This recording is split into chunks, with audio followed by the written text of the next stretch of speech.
What is going on, guys? Thank you so very much for joining us here on Tuesday night. It is Tuesday Night Titans, episode 139 for your Tuesday, March 17th, 2026. I'm your host, JD from New York, as always, joined by the one and only, the man who probably would get a bigger reaction than Ronda Rousey at AEW Revolution, the Silent Monster. What's going on, brother? I mean, you gotta do the Oba dance. The Oba dance, yeah. Yes. Let's go, the strut. Are you feeling WrestleMania season already? Finally? I'm feeling that match, I'll tell you that. It's the one I'm thing, ready for it. It's the one thing they did right outside of the Punk and Roman stuff so far. That's it. Well, except last night. Except last night. Yeah, it was disappointing last night. Yeah. But, man, I heard that there were some storms on Monday, man. We got some bad weather here in New York. We did. Unfortunately, you were not affected by it. I very much was affected by it. And everybody, because I did have my phone working, so I'm like, let me go see what Jason's doing. And everybody's like, JD got cursed by Danhausen. I'm like, yeah, well, that's what happens. That's what happens. Yeah, the power went out, and my stream got fucked for about 30 minutes. What are you going to do, man? The life of a streamer, you know? What are you going to do? Shit happens. Pick yourself up. You move on. Tonight's a new night. Tonight's a new night. It's not going to happen. There's no storms, though it's cold. But I'm good. It's cold. I am good. I got a Guinness. It's St. Patrick's Day. We got a Guinness just in case anybody doesn't believe me. I got a Guinness. We have the tried and true. Yeah, well, that's fine. That's fine. No beer for this guy tonight. So no. It's good. Jack and Coke is always a good go-to. But we are celebrating with you guys. Thank you very much for joining us here on Tuesday night. We got a lot to get into. We got AEW Revolution. I am still very much feeling the effects of Revolution. I was telling this guy I didn't get to bed till 5:30 on Monday morning because Tony Khan loves his 9-hour pay-per-views. We'll definitely go over that, though long. It was a very good show.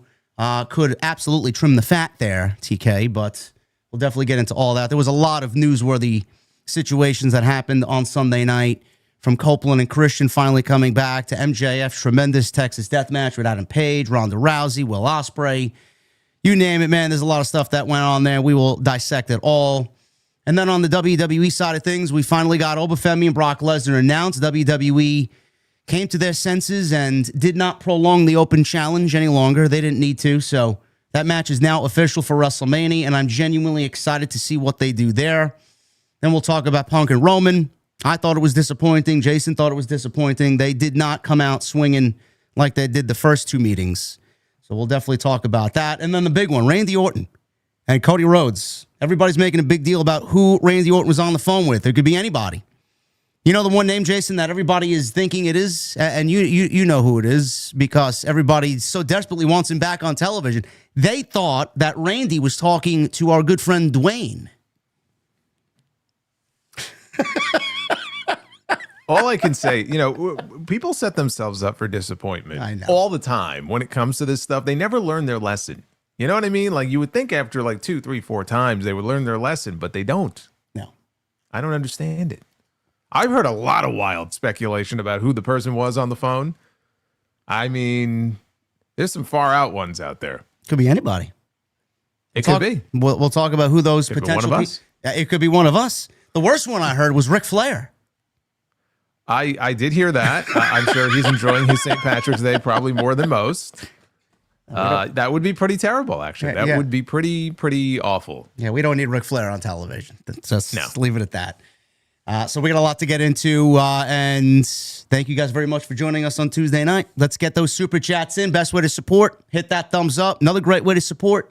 Make sure you guys leave a comment down below. Let us know how you're feeling about all the top stories here this week. And please make sure you follow us on social media and on YouTube. Everything you need is linked down below in the description. We had a busy week. Not only did we have Revolution, we had Monday Night Raw last night. Jason is always busy. He has the sound off on Sunday, and he has another episode of Uncrowned this week. What are you talking about over there, bro? Yeah, I mean, the Uncrowned Wrestling Show. We're already 6 episodes deep. Obviously, Revolution, Raw last night, given that, the show always fresh in my mind when I wake up on Tuesday morning. But also, some stuff on WWE's future in Saudi Arabia, as far as some of their upcoming events and what the status of that is looking like. Pat McAfee's status with WWE. So A lot of topics covered, and that went up a couple of hours ago. So when you're done here or tomorrow morning, wherever you may be, you've got about an hour and 20 of Uncrowned coming your way. There you go. It's a great listen on the ride to work. It's a great listen while you do your errands. I do it when I go to Target, go to Stop and Shop here in town. Good listen. So go do that. I want to thank you guys for supporting my new show with the coach.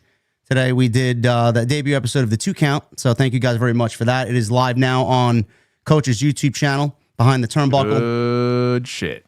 There you go. Very happy with that. Graphics came out looking great. Shout out to producer man Nils over there.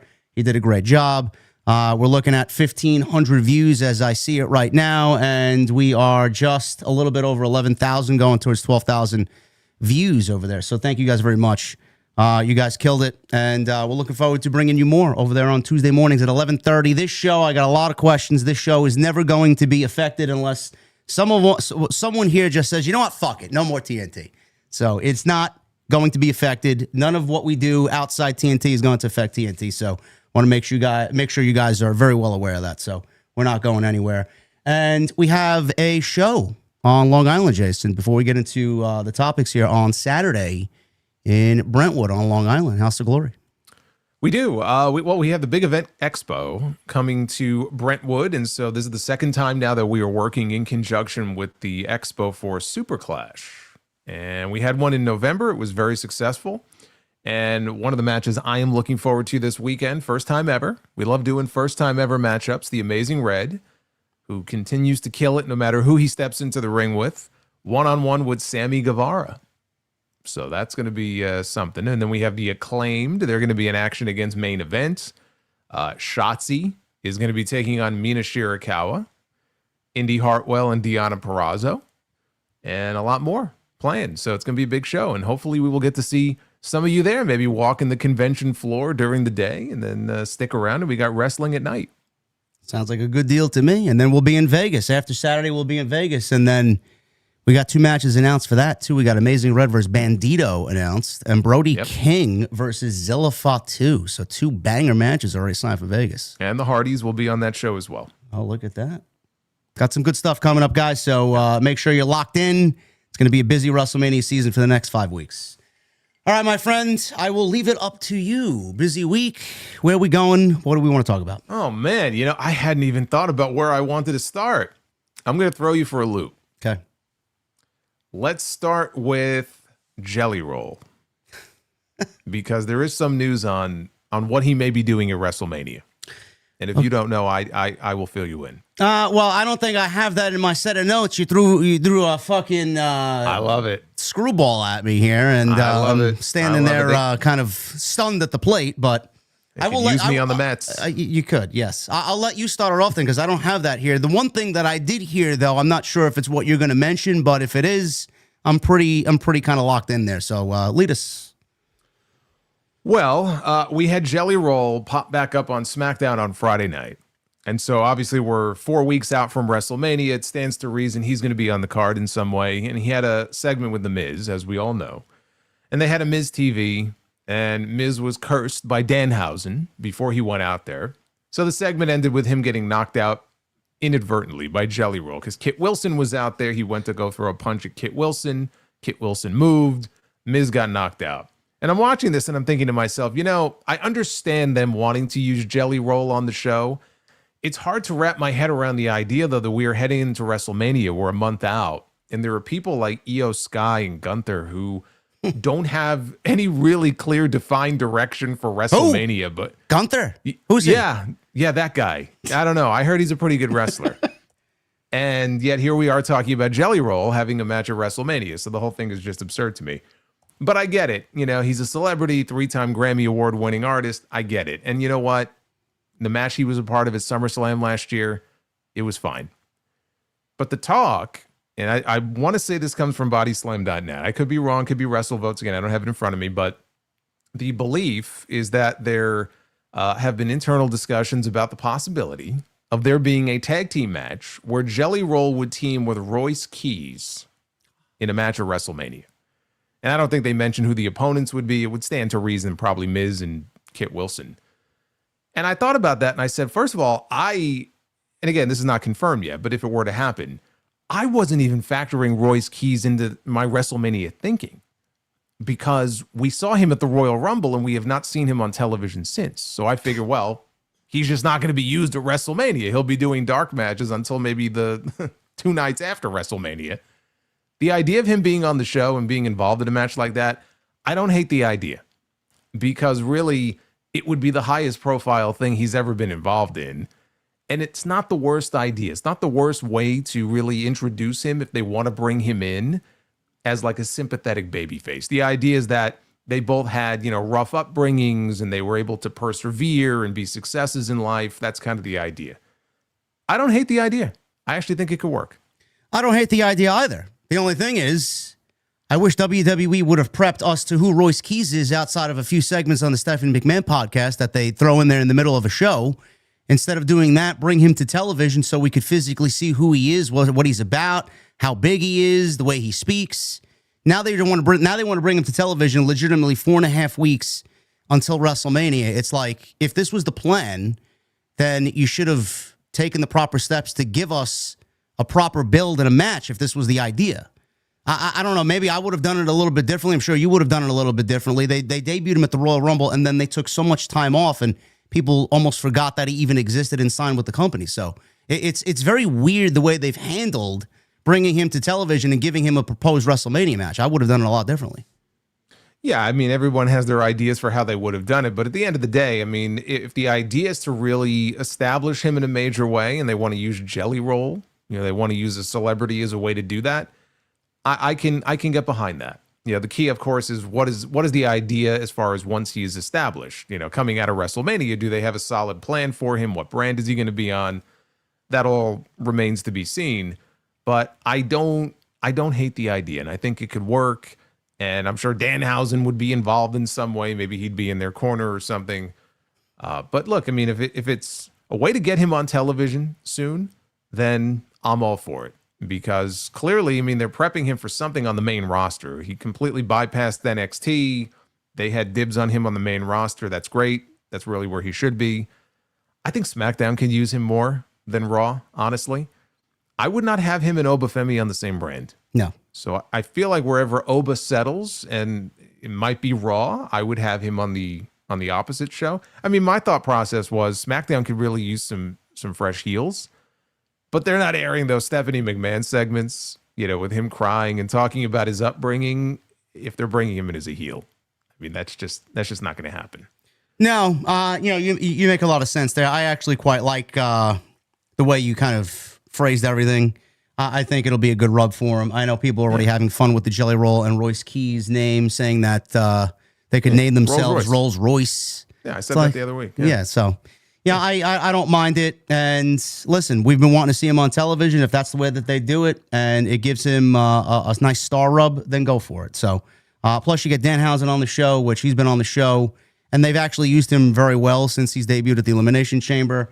Kit Wilson, everybody seems to be high on Kit Wilson, mainly for his theme music and his entrance. But, I also thought, is this something that, and we talked about this on the coach today on the 2 count. Do you think that they really need a WrestleMania celebrity appearance this year, or could they do without it after last year, and they should just focus on making the show a good professional wrestling show that WrestleMania is known to be?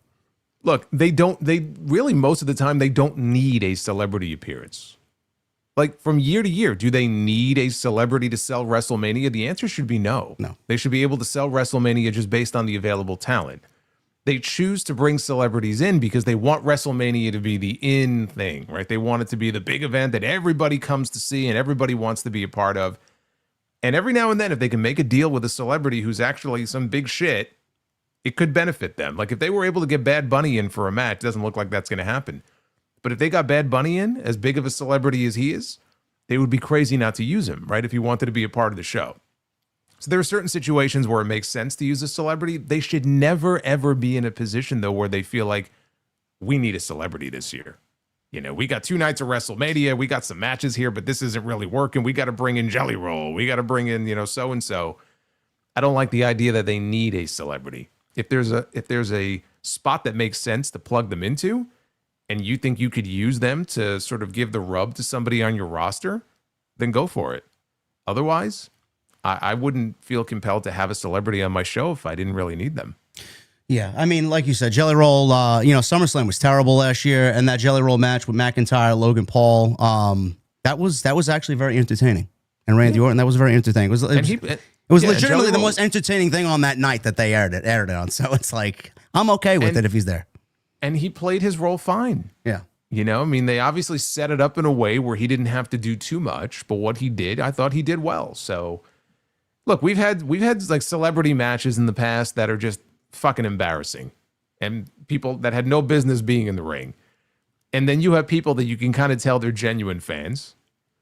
I felt that way years ago at SummerSlam when they had Cody when he was Stardust and Stephen Amell, right? They did that tag match. Yeah.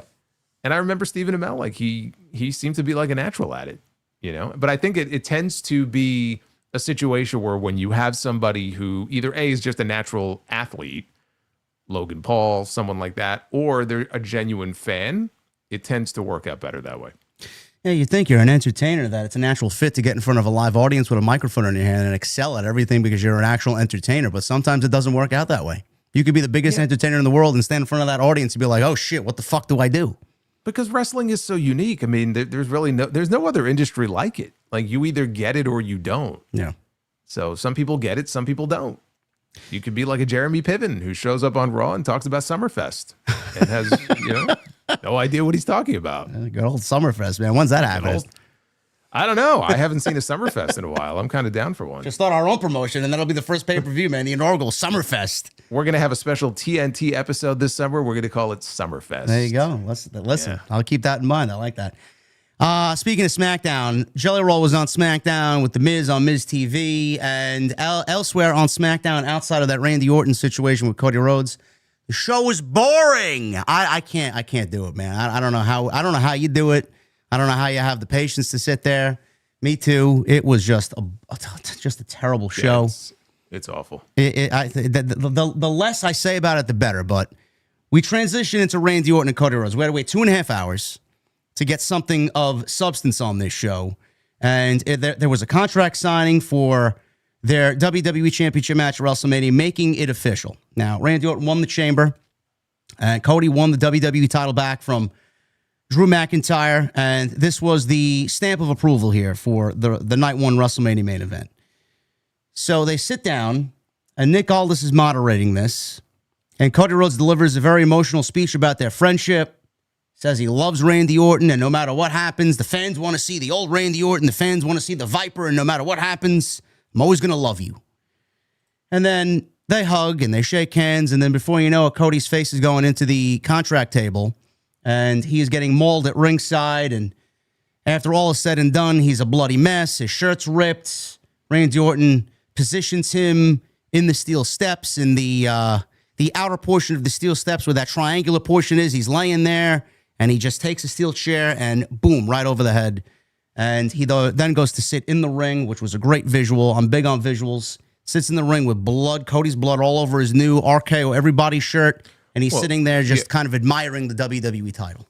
There were two great visuals. I mean, the first great visual was him after he hit Cody with the chair, standing on top of the announce desk, holding the chair, and you see the WrestleMania sign in the background behind him. And then the second visual was what you mentioned, which is him sitting in the ring with the belt in his lap.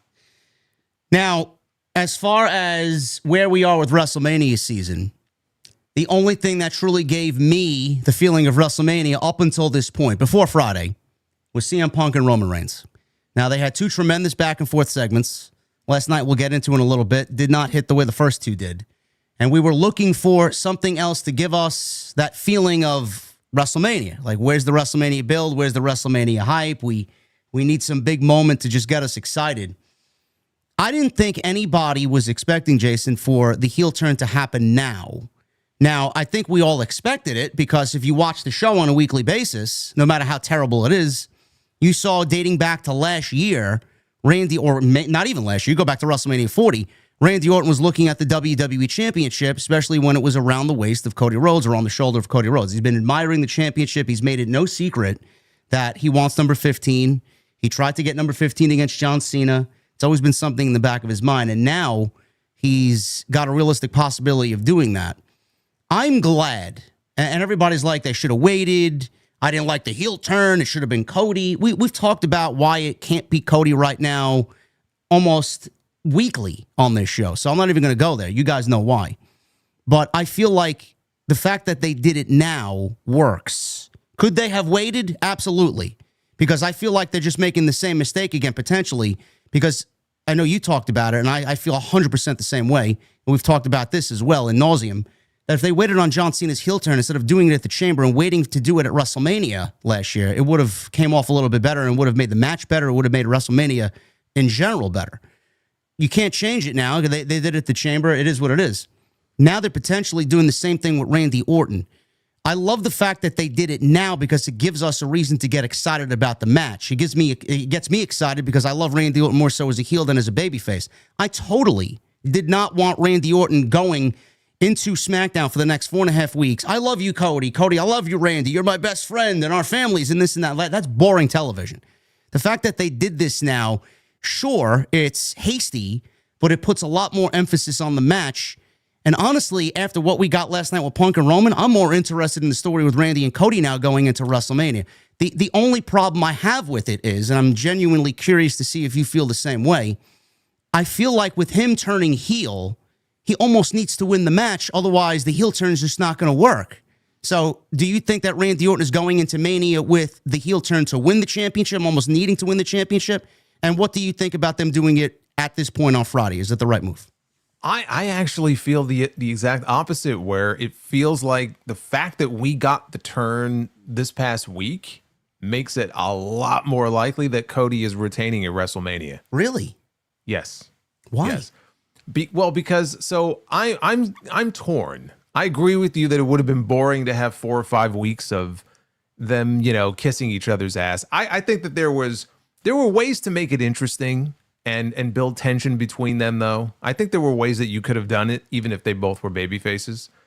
But my fear is that it would have had more impact if it would have happened in Mania, and you would have been able to keep the mystery going of like, well, we think someone's going to turn. Who's going to turn, right?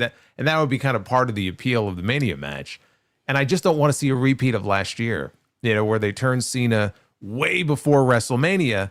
And as you said, if they would have waited, in hindsight, if they would have waited until WrestleMania, as great as that Elimination Chamber angle was, you still would have had Travis Scott. It still would have been pretty terrible, but it would have been better if you had the shock and awe of the heel turn happening at Mania when he won number 17. And so I don't want a repeat of that where it's like, well, they gave us the heel turn, 4 or 5 weeks early, and then they got to WrestleMania, and it's like, let's say Orton wins. I don't want to see a repeat of last year. I don't want to see a repeat where Cody hesitates or, Orton kicks him in the dick or does something and then wins the championship. We saw that already last year. But I feel like because they did the heel turn now, and you're going to have 4 weeks of heel Randy Orton, and if he keeps getting one over on Cody, Cody did this huge, blade job. He's bleeding all over the place. I came out of that show feeling like this makes it more likely that he is going to win and retain at WrestleMania. Now, maybe they run it back and have a rematch at Backlash. I'm not saying Orton won't end up winning the championship at some point. And let's see what they do over the next 4 weeks. They may have Cody get his revenge, and then I feel totally differently. But when that show is over, I'm like, I think the fact that we got it now means that Cody's probably going to win at Mania.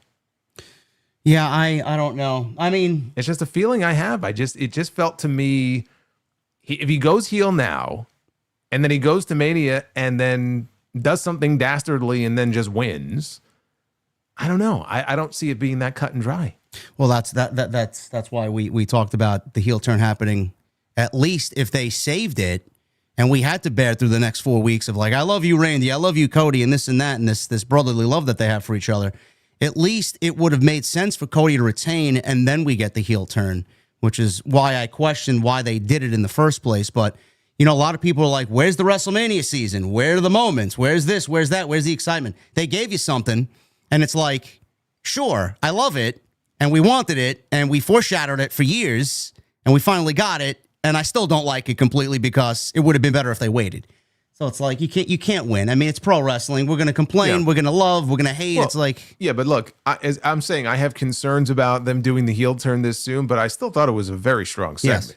yes. And it's kind of funny how, like, here we are now, and I think you and I are on the same wavelength. Where after the first 2 segments on Raw with Punk and Roman, I felt like, man, these two are carrying this show on their shoulders.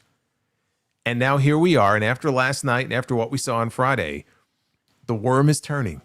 It's almost like we've done a 180 now, where I'm looking at Cody and Randy, and they had the really like violent, brutal, beat down, bloody angle on Friday. That's the reaction that Roman should have had to Punk last night after the comment that he made about, well, I'm going to bury you next to your father. Yeah. The appropriate response from Roman Reigns should have been to show up on Raw this week and bloody his fucking ass up. Now, they couldn't do that because they already did it on Friday, but it's kind of like that should have been Roman's reaction. Now you got Cody and Randy, and after one segment, I'm feeling very different about these 2 main events where it's like, okay, like I can see it's almost like the script getting flipped where there's going to be more interest now in that match than there will be in Cody or rather in Punk and Roman, because I came out of last night feeling like, man, are they running out of gas already? Sounded like it. It almost felt like they went out there, didn't know what they wanted to say to each other. Yeah. Yeah. Now, it's just one night, so, I mean, we'll see. But it's kind of weird how things can just, in a moment's notice, how it can flip like that. Yeah, I think, obviously, both matches have a lot of history, and there's a lot of dialogue there between all 4 guys. But I feel like the richer story is the family dynamic of Cody's family and Randy's family. So it's like, that's what I'm going to go with. We've been asking for this for fucking years, ever since Cody got back to the company. Yeah, and it's interesting how both of these main events are really focusing very heavily on family. Yeah. The disrespect that Punk has shown Roman's family, and then on the flip side, we have, as and we'll talk about this phone call here, but the comment by Randy about how wrestling has more than one royal family. Yeah, which is the biggest talking point coming out of Monday Night Raw last night, outside of Oba Femi and Brock Lesnar. Who was Randy Orton on the phone with? And to go in line with what we already talked about with Randy's heel turn on Cody on Friday Night SmackDown, Randy Orton appeared on what looked to be a T-Mobile sidekick video call. I don't know what the fuck that was. I was like, did you enjoy your Randy Orton in 360p last night? Because it looked like he was being filmed with a potato. Jesus Christ. What was it? Was he filming on a fucking PlayStation 1? I don't know what the fuck was going on. I don't know. Randy Orton probably has one, too. He's a big gamer. I'm sure he does. So he appeared via satellite, and this is a multi-billion-dollar company, billions and billions and billions, and they can't get this guy the proper 1080p camera. So he was in an undisclosed location, looked to be his front gate to his palatial estate somewhere. He refused to schedule an interview with Michael. Palatial, whatever. What did I say? Palatial? Palatial estate. What kind of house does he have going on? Holy shit. I don't know, man. The Guinness may be fucking running through me pretty quickly, man. Someone needs to clip that. Randy Orton, what's he doing in his spare time? Oh, my God. Anyway, undisclosed location. He refused to interview with Michael Cole, and he delivered a series of statements that obviously raised more questions than answers. Orton was on the phone with somebody when Cole connected to this video call. Orton told the person on the other end that everyone was watching SmackDown. That's what he said. I don't know how true that is, but he said everybody was watching SmackDown, and that it is time, and that he appreciated them, and that he would see him soon. Orton then ended the call and told Michael Cole that he had changed his mind about the interview. Rather than sit down, Orton left Cole with a brief but loaded statement. He said everyone has been asking him why he did what he did to Cody at the end of the contract signing on SmackDown. Orton said he had a conversation with someone who had a brain, and that the conversation was something profound. He said this person helped him understand who he is and what he is. I am a killer. And then he closed the statement by what Jason just mentioned before, saying to Michael Cole, wrestling has more than one royal family. Now, who was Randy Orton talking to? There was a list of names floating around social media. Well, obviously, the biggest name was The Rock. And there were other names like Aleister Black and Kevin Owens and Sami Zayn. That was my first thought. Yeah, Kevin Owens was one that I thought about last night, too. Sami Zayn, his father, Ric Flair. I seen Batista's name thrown around. Whoever it is, Is this going to be a pivotal portion of the storyline here going forward for the next 4 weeks? I mean, pivotal in what regard? I mean, someone who is going to make an appearance at WrestleMania, or someone who's going to be maybe on one episode of SmackDown to help further the story? I mean, it depends what you mean by pivotal. Well, I mean, his heel turn was moved along by the convincing of this individual, so it's got to be an important person. All right. Yeah. But I mean, I'm not looking at it necessarily as someone who's going to factor into things in Las Vegas. But my first thought was Kevin Owens, which actually would make a ton of sense. Yeah. Because if you remember, Orton and Owens, they were like this as far as allies of Cody. And they stood shoulder to shoulder with him for months on end, and they took some beatings from the bloodline. So they were there for him every step of the way. They were two of the people that were in the ring with him when he was hoisted up on their shoulders in celebration at WrestleMania, when he finished his story and won the championship. And we saw what happened with Kevin Owens. So it would actually make a lot of sense. And I would and also selfishly, I would love to see Owens back on TV, even if just, in a promo segment. So I tend to sort of lean in that direction. I don't know that it necessarily has to be somebody, because I know people are going to focus on that last line. I took that maybe more to mean where this person may have sort of convinced him that, the Rhodes name is not the only royal name in wrestling. It's the Orton name as well. Yeah, but I don't see it just being Cowboy Bob. I don't know that he was on the phone with his father, on Raw. So I'm going to lean towards Kevin Owens. Some people have mentioned Aleister Black. That would make sense too. I think that would be kind of underwhelming. Yeah. But it would make sense because we've seen Black, approach Orton backstage. It's not Sami Zayn. What sense would that make? He was acting almost like chummy, with this person on the phone. But again, some of the people that have been recommended or suggested, you mentioned The Rock, and I knew people were going to go to that first. I knew it. And they're going to, point to the whole story last year with Cody's soul and everything. I don't believe it's The Rock. So then you look at people were mentioning Ric Flair. They were joking about Ted DiBiase Jr., who has, bigger problems to deal with right now. His trial continued yesterday, maybe even today, by the way. So he's got more important things to worry about. But yeah, they mentioned Ric Flair, and I heard Batista's name mentioned. I heard Arn Anderson today. I heard Shane McMahon. What? I mean, there's all kinds of wild names and wild ideas. Yes. Yes. I told you. We're back to that, huh? There's some wild names being thrown out here. What I like about it is that it's a hook for SmackDown on Friday. Sure. If we are to assume this person may show up on the show, they haven't said that, but if we assume that this person, whoever it is, would make an appearance on the show, it's a great hook, right? They had a cliffhanger ending to SmackDown. Why Randy? Why? So people were going to tune in to find out why anyway. But now this will just get people talking for the rest of the week. So who is it going to be?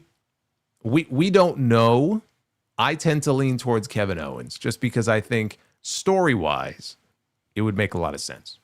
Yeah, that see him soon is sticking out. So he's hopefully on his way back to television after that neck surgery.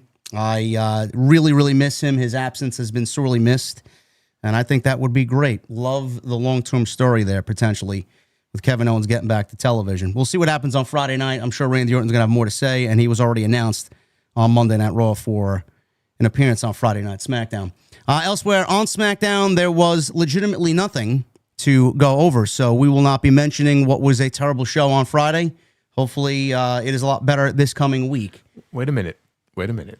You mean to tell me that you didn't enjoy the battle for the lantern as it dragged on this past week, and Uncle Howdy took possession once again of the lantern? Second time now, by the way, that the Wyatt Six have triumphed over the MFTs, and they have taken possession of the lantern, only to have the lantern once again taken out of their hands. You know what this means, right?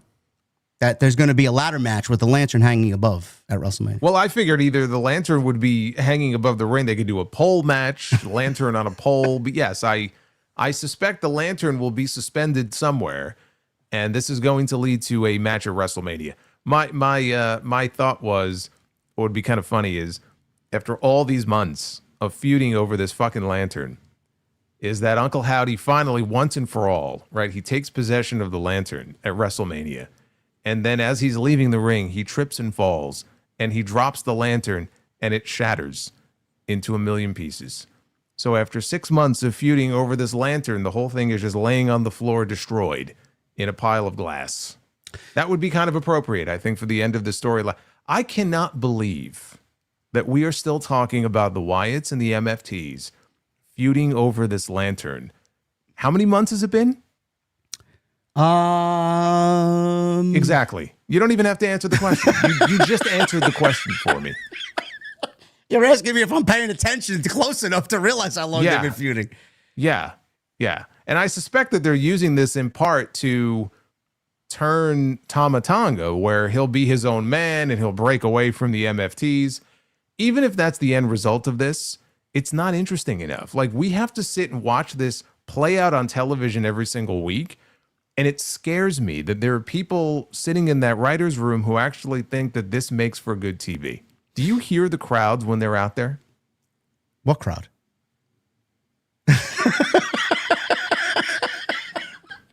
Listen, sorry, I guess you're right. Yeah. Listen, I mean, you said something very, very interesting. You said the lantern should shatter into a million pieces. It makes you wonder why Solo Sikoa hasn't done that yet, because if the lantern's so important, why doesn't he just fucking destroy it and just get rid of it?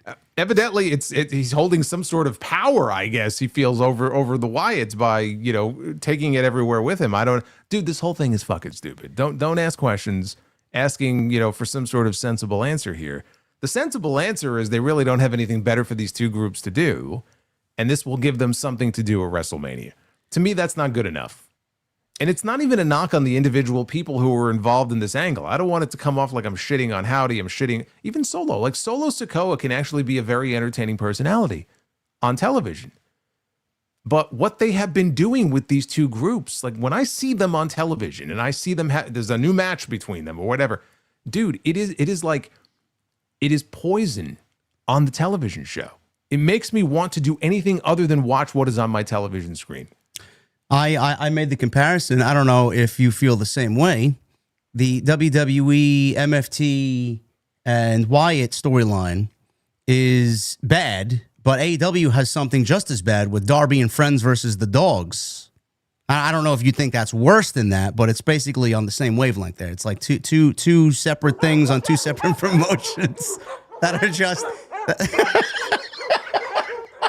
that are just, let me get up and go do something else, man. I just truly don't give a shit. I couldn't give any fucks, honestly. Well, that's the story on SmackDown. Yeah. That's basically the void that is being filled right now by the MFTs and the Wyatts.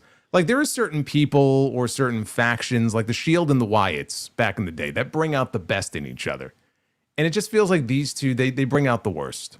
There's just nothing there. And you would hope that they would have recognized that, they would have wrapped this up, they would have moved on to something else. But here we are. We're going into WrestleMania with this. Oh, man. How to make the WrestleMania card worse. Include the MFTs and the Wyatt 6.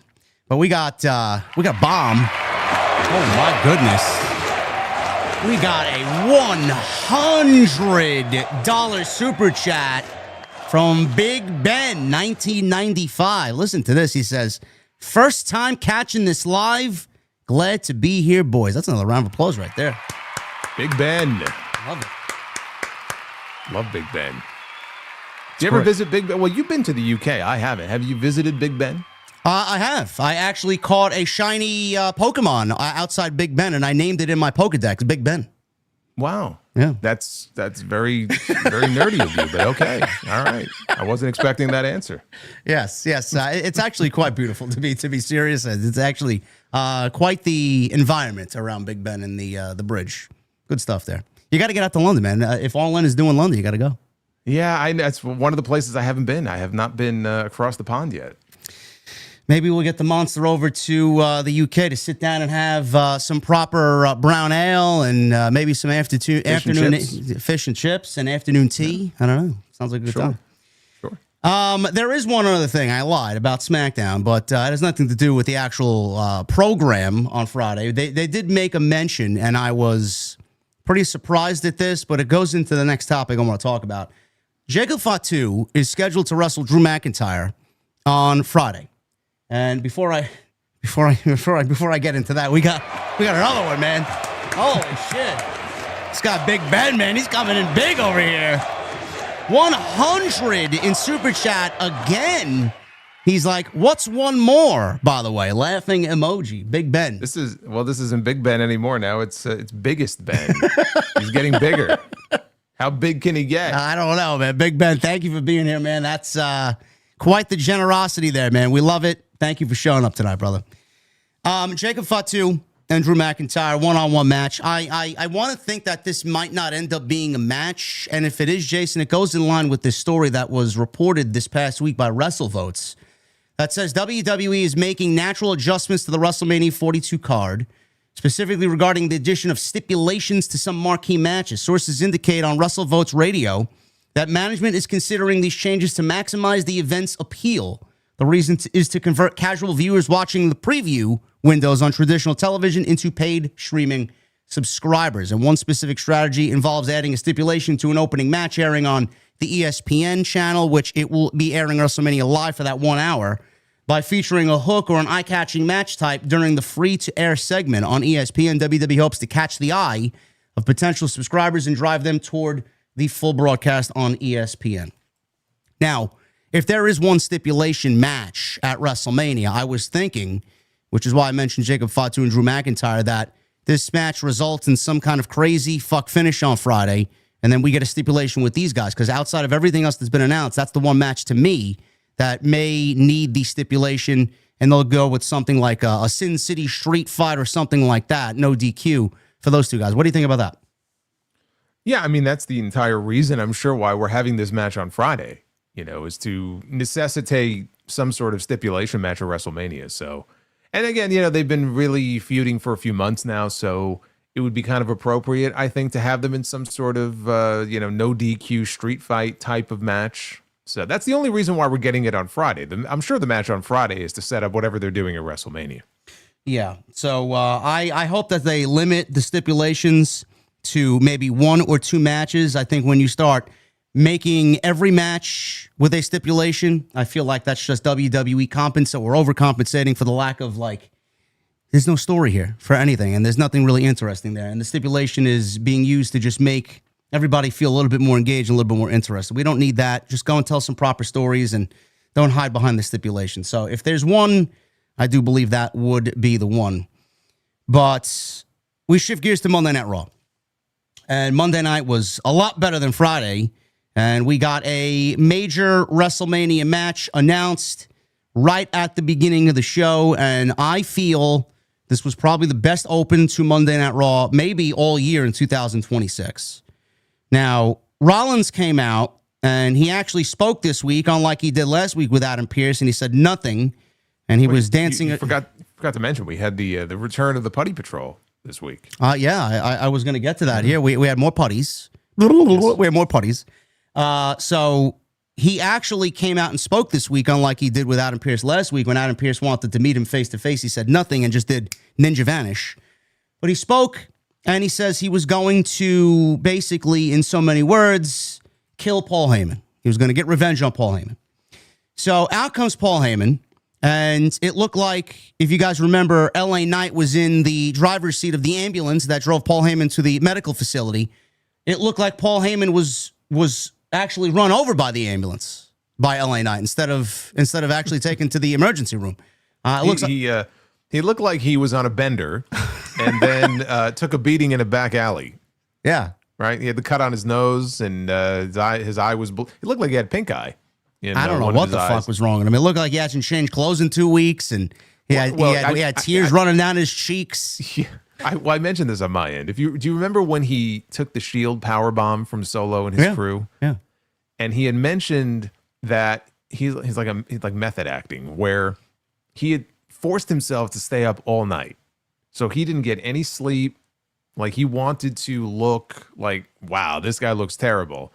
I would not be shocked if he did the same thing here, because he looked terrible when he walked out. Like, he definitely looked the part. And he looked like he was in a fight. So A+ to him on that. I mean, I don't know, man. He looked worse for wear, to say the least. Well, listen, Paul Heyman, one of the greatest ever. He lives the gimmick, and he came dressed for the role. So you got to give him credit for walking around with at least the facial hair growing like that for the last couple of weeks. So Sure. good on him. But Seth Rollins says that everybody in the Vision is now marked for death. He's going to kill the Vision. He created it. He's going to kill it. And San Antonio. You ever see that movie, by the way? What? Mark for Death? I have not. No. Steven Seagal? No. Is it worth watching? Another monster recommendation? No, I mean, it's a Steven Seagal movie from the early 90s. So, I mean, if you have seen one, you've seen them all. But, yeah, I liked it. I mean, it's fine. You know, he goes around killing a bunch of people. So, well, he did say that the Vision and Paul Heyman were marked for death. Rollins said this, and San Antonio chanted, "Fuck you, Heyman, fuck you, Heyman." I'm glad they didn't black out the screen or black out the entire sound. They just bleeped out the fuck you part, which was... it's all right. If we had to accept something, I'll accept that. Rollins says he made a lot of mistakes in his life, and he let Heyman into his inner circle. Now, I've seen some people running with this, Jason. I'm going to deviate away from the segment here to talk about this. Does these one-liners here, are they clues for Jericho, like the IWC thinks they are? No. No. All right. I wanted to get the opinion of someone with a sound mind here, so... If you guys think Jericho's coming into team with Rollins, man, the monster says no. No. So, Inner Circle was the worst one. Rollins would make Heyman pay for his betrayal. And then Heyman did this thing where he's been saying FAFO, fuck around and find out. He said FAFO, FAFO, and then he ends with FAF5. I thought that was pretty cool. So out comes Brock Lesnar. And I had like this, Jason was correct. We talked about this. It's like Lesnar and Rollins. I'm like, is this the WrestleMania match? I was right for 5 minutes. I was right. You were, and I got worried for a little bit. So Lesnar comes out, and all the putties out there, they got fucking destroyed. Oh my god! I mean, he ran through like 12 of them. Yeah, but there were two guys in particular. There was one guy he threw, and the way he landed on the steps. And then the guy, like right after that, the way he tossed him into the barricade, I thought he broke his fucking neck. Well, the guy that he threw into the steps actually went to social media and said, I didn't have a good night. No, you didn't, man. No, you didn't. You got fucked up. So he was pretty pleased with his work there as Lesnar destroyed him. But he went through these guys, and then he gets into the ring. The final three were in there. He suplexed them like they were yesterday's garbage. And then he starts to dwarf Seth Rollins. And by the time he gets to Rollins face-to-face, the lights go out. And Oba Femi comes out. Oba Femi struts to the ring. He gets in the ring. Lesnar was actually taken aback by the reaction that Oba got. They went hard chanting for Oba. And Rollins, he got out of the ring. He went to go stand by the commentary desk. And all of a sudden, Lesnar walked right into a fall from grace, sit-out powerbomb. And, bro, the Michael Cole call was fucking great. They uploaded a clip on it on WWE's Twitter page. They filmed Michael Cole reacting to it with the clip of the powerbomb. Holy shit. Oba Femi put down Brock Lesnar. Corey Graves is yelling. Man, what a fucking spot. What a moment. Outside of everything we gotten, that was, to me, my favorite portion of the WrestleMania season so far. I'm very much looking forward to that match. This is the match we were all hoping for. Yeah. You know what I mean? And there's going to be a lot of discourse about what happens now, who wins, who loses, and there'll be time to talk about that. But right now, I'm just happy that we are getting the right match, the right attraction for WrestleMania. And they did the right thing. Because I love the swerve aspect of it, where they wanted you to believe that it was going to be Brock and Seth. Like, open challenge has been disregarded. It's going to be Brock Lesnar and Seth Rollins. And then they play the music. And I will say this, the fans in San Antonio, they knew the assignment. Yep. Because when Oba came out, man, they're chanting his name. They're doing the bark. He felt like a big fucking deal, walking out to the ring. And it's not like they've had him doing a whole hell of a lot on TV. He wrestled Kit Wilson a couple of times. He had that one 3-minute match with Rusev. But these people were totally into it. And you knew they would be because they've been chanting his name. They were excited when they had the face-off in the Royal Rumble. But I think the coolest part about the there's two cool parts. So after he gave him what was basically like a last ride powerbomb, I don't think I've seen Brock up in that position since 2003. And he got some bounce on that fucking powerbomb too. Sure. And I also think that, when Brock is on and he knows the assignment in this situation, he's very good. Like when it comes to his selling, he's very, very good. But he's laying there and you can see he tells Oba, put your foot on my chest. And Oba puts his foot on his chest and he points up at the WrestleMania sign. And when Brock rolls out of the ring, they had a close-up shot of Oba's face, and you could see he was crying. Yeah.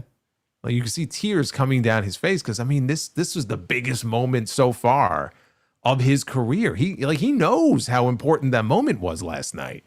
That was a star-making moment for him.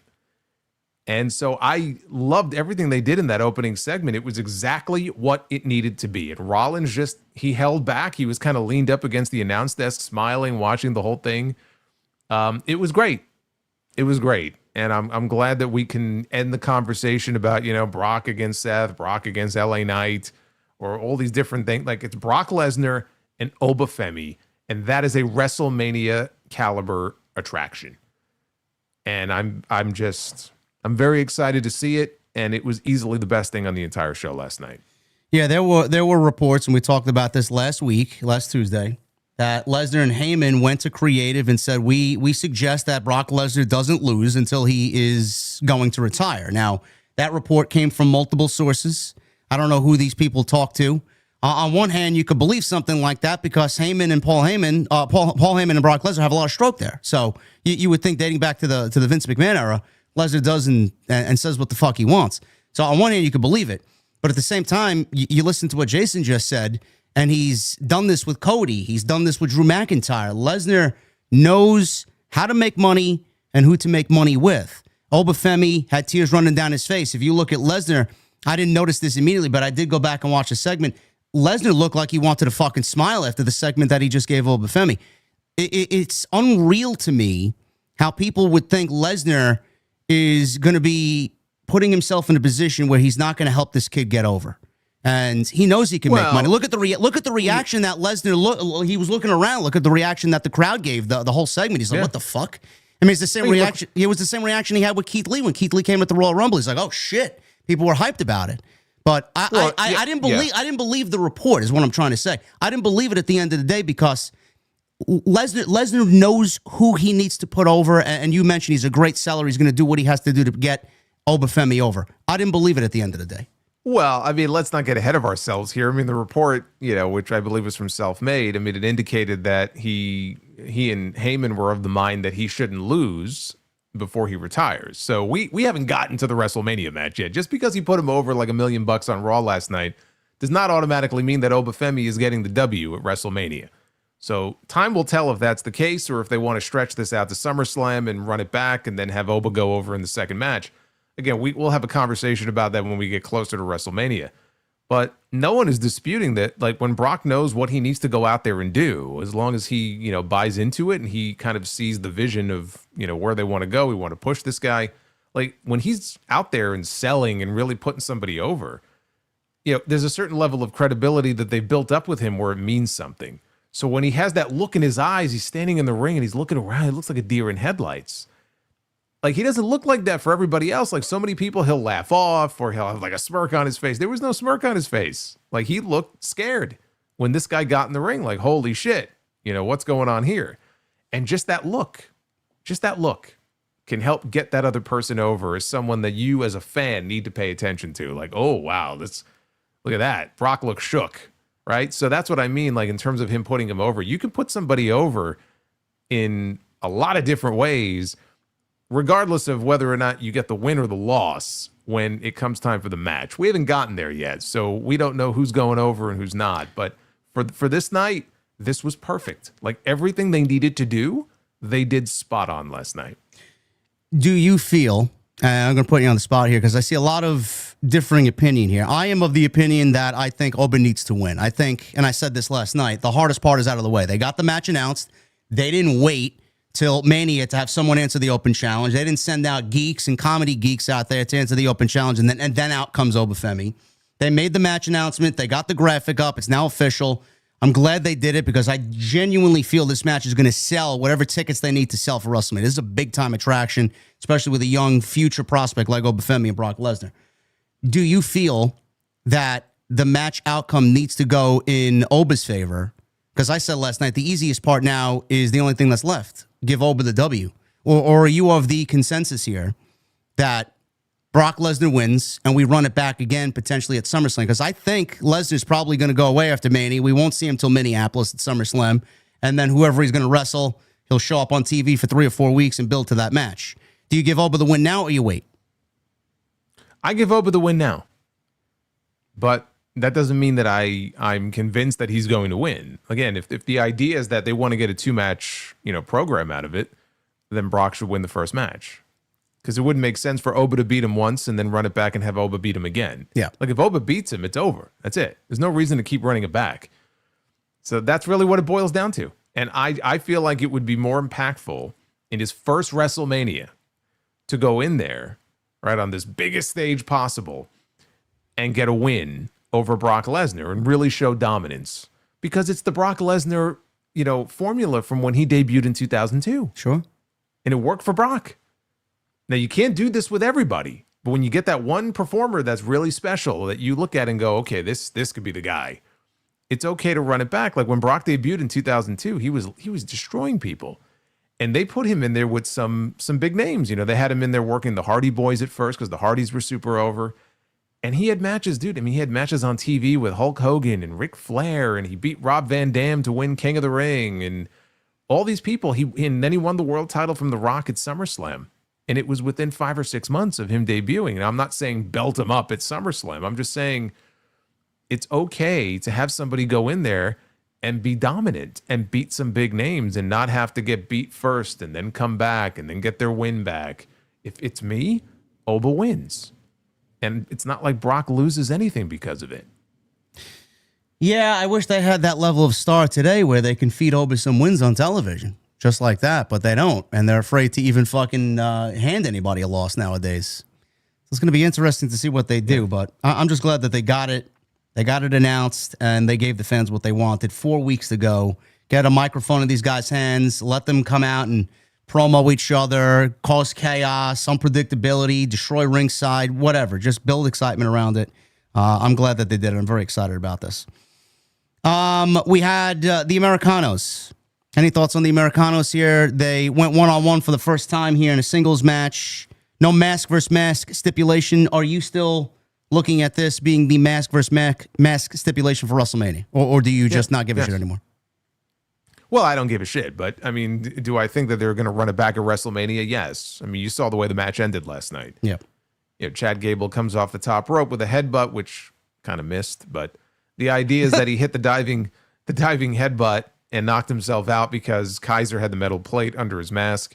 So they're going to run it back. I would be shocked if they don't do a mask match at WrestleMania. So it has felt like this is building towards that. Otherwise, I don't really know what the point of all this is. So I'm just not into it, though. I mean, I just feel like this has been going on for a while, and I'm ready to move beyond this. And I just think it's sad that we still have Pete Dunne and Tyler Bate, doing this goofy shit, under these two masks. I get that it's something for them to do right now on TV, but I think the quicker we put a bullet in this, the better. I think Kaiser doing the gimmick, continuing to do the gimmick in AAA, I mean, it works for him down there. He's hugely over. But as far as like the Americanos feuding with each other and Gable being under a mask, I think we need to put this to bed at WrestleMania. Yeah, we need Gable on Monday Night cracking skulls. Get him out of that mask and get him into the IC title program with Penta. Liv Morgan. She finally gave us a explanation as to what they were scheming all this time about. Morgan knew that Balor was lying and scheming, and she said it was a pleasure watching him fall from grace. Balor couldn't hang, and he was pathetic. He was a washed-up loser, and they took a page right out of his playbook when they laid him out. And she went on to say that JD McDonough is finally free from Balor holding him back, and he's going to rise to superstardom, and Daddy Dom is still the AAA Mega Champion. He's going to get his Intercontinental title back. Raquel Rodriguez is a future champion, and she's obviously saying she's going to beat Stephanie Vaquer at WrestleMania for the Women's World Championship. Yeah, by the way, when we get that first match with Balor and McDonough, that's going to be a great one. That is going to be a great one. That's almost like father and son working together. Yeah, it really is. So Morgan said she didn't hide behind her family's back like Vaquer claimed. They had her back. Without Finn, they were better than ever. And then she ended with the "Watch Us" tagline that she usually says. I like this. I thought this was actually very well done. I'm glad that they actually did it in the way they did it last night. I don't know how you felt instead of doing it in the ring. I thought Liv came off very well here. I thought she was well spoken. I thought the background fit the vibe. No Balor. We don't have any indication what Balor's doing at WrestleMania, if Dominic is the direction for him, or if Dominic versus Penta's direction. We don't know yet. We still got 4 weeks. But what do you think of the overall segment and the explanation? I thought it was good. I do wonder if the original idea was to have Balor there last night, because apparently I think Brian Alvarez said that Dom was in concussion protocol. Yeah. He was supposed to wrestle, I believe, Dragon Lee last night, but he was not able to. So had they gone through with that match, I do wonder if we would have gotten a Balor appearance. Instead, you know what? I mean, it worked out well for us because we ended up with an IC title match between Dragon Lee and Penta. That was the second best thing on the entire show. I mean, that match was great. But as far as the Liv Morgan stuff, I liked it.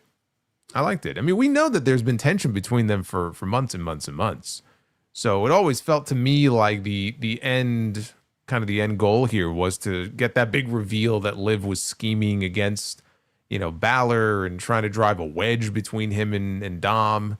So it really wasn't a surprise, but she basically articulated what I think was pretty obvious the entire time. I'm just seeing this now. I don't know why I'm just seeing this now, but we got... You're a little delayed. Yeah, Big Ben. Holy shit, Big Ben comes in 9:21, almost 20 minutes ago, with another $100 super chat, like Mr. Yeet himself. Let's run it back like a fucking clown.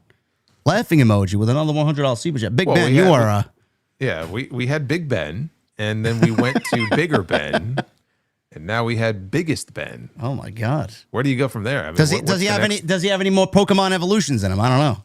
He might. I don't know.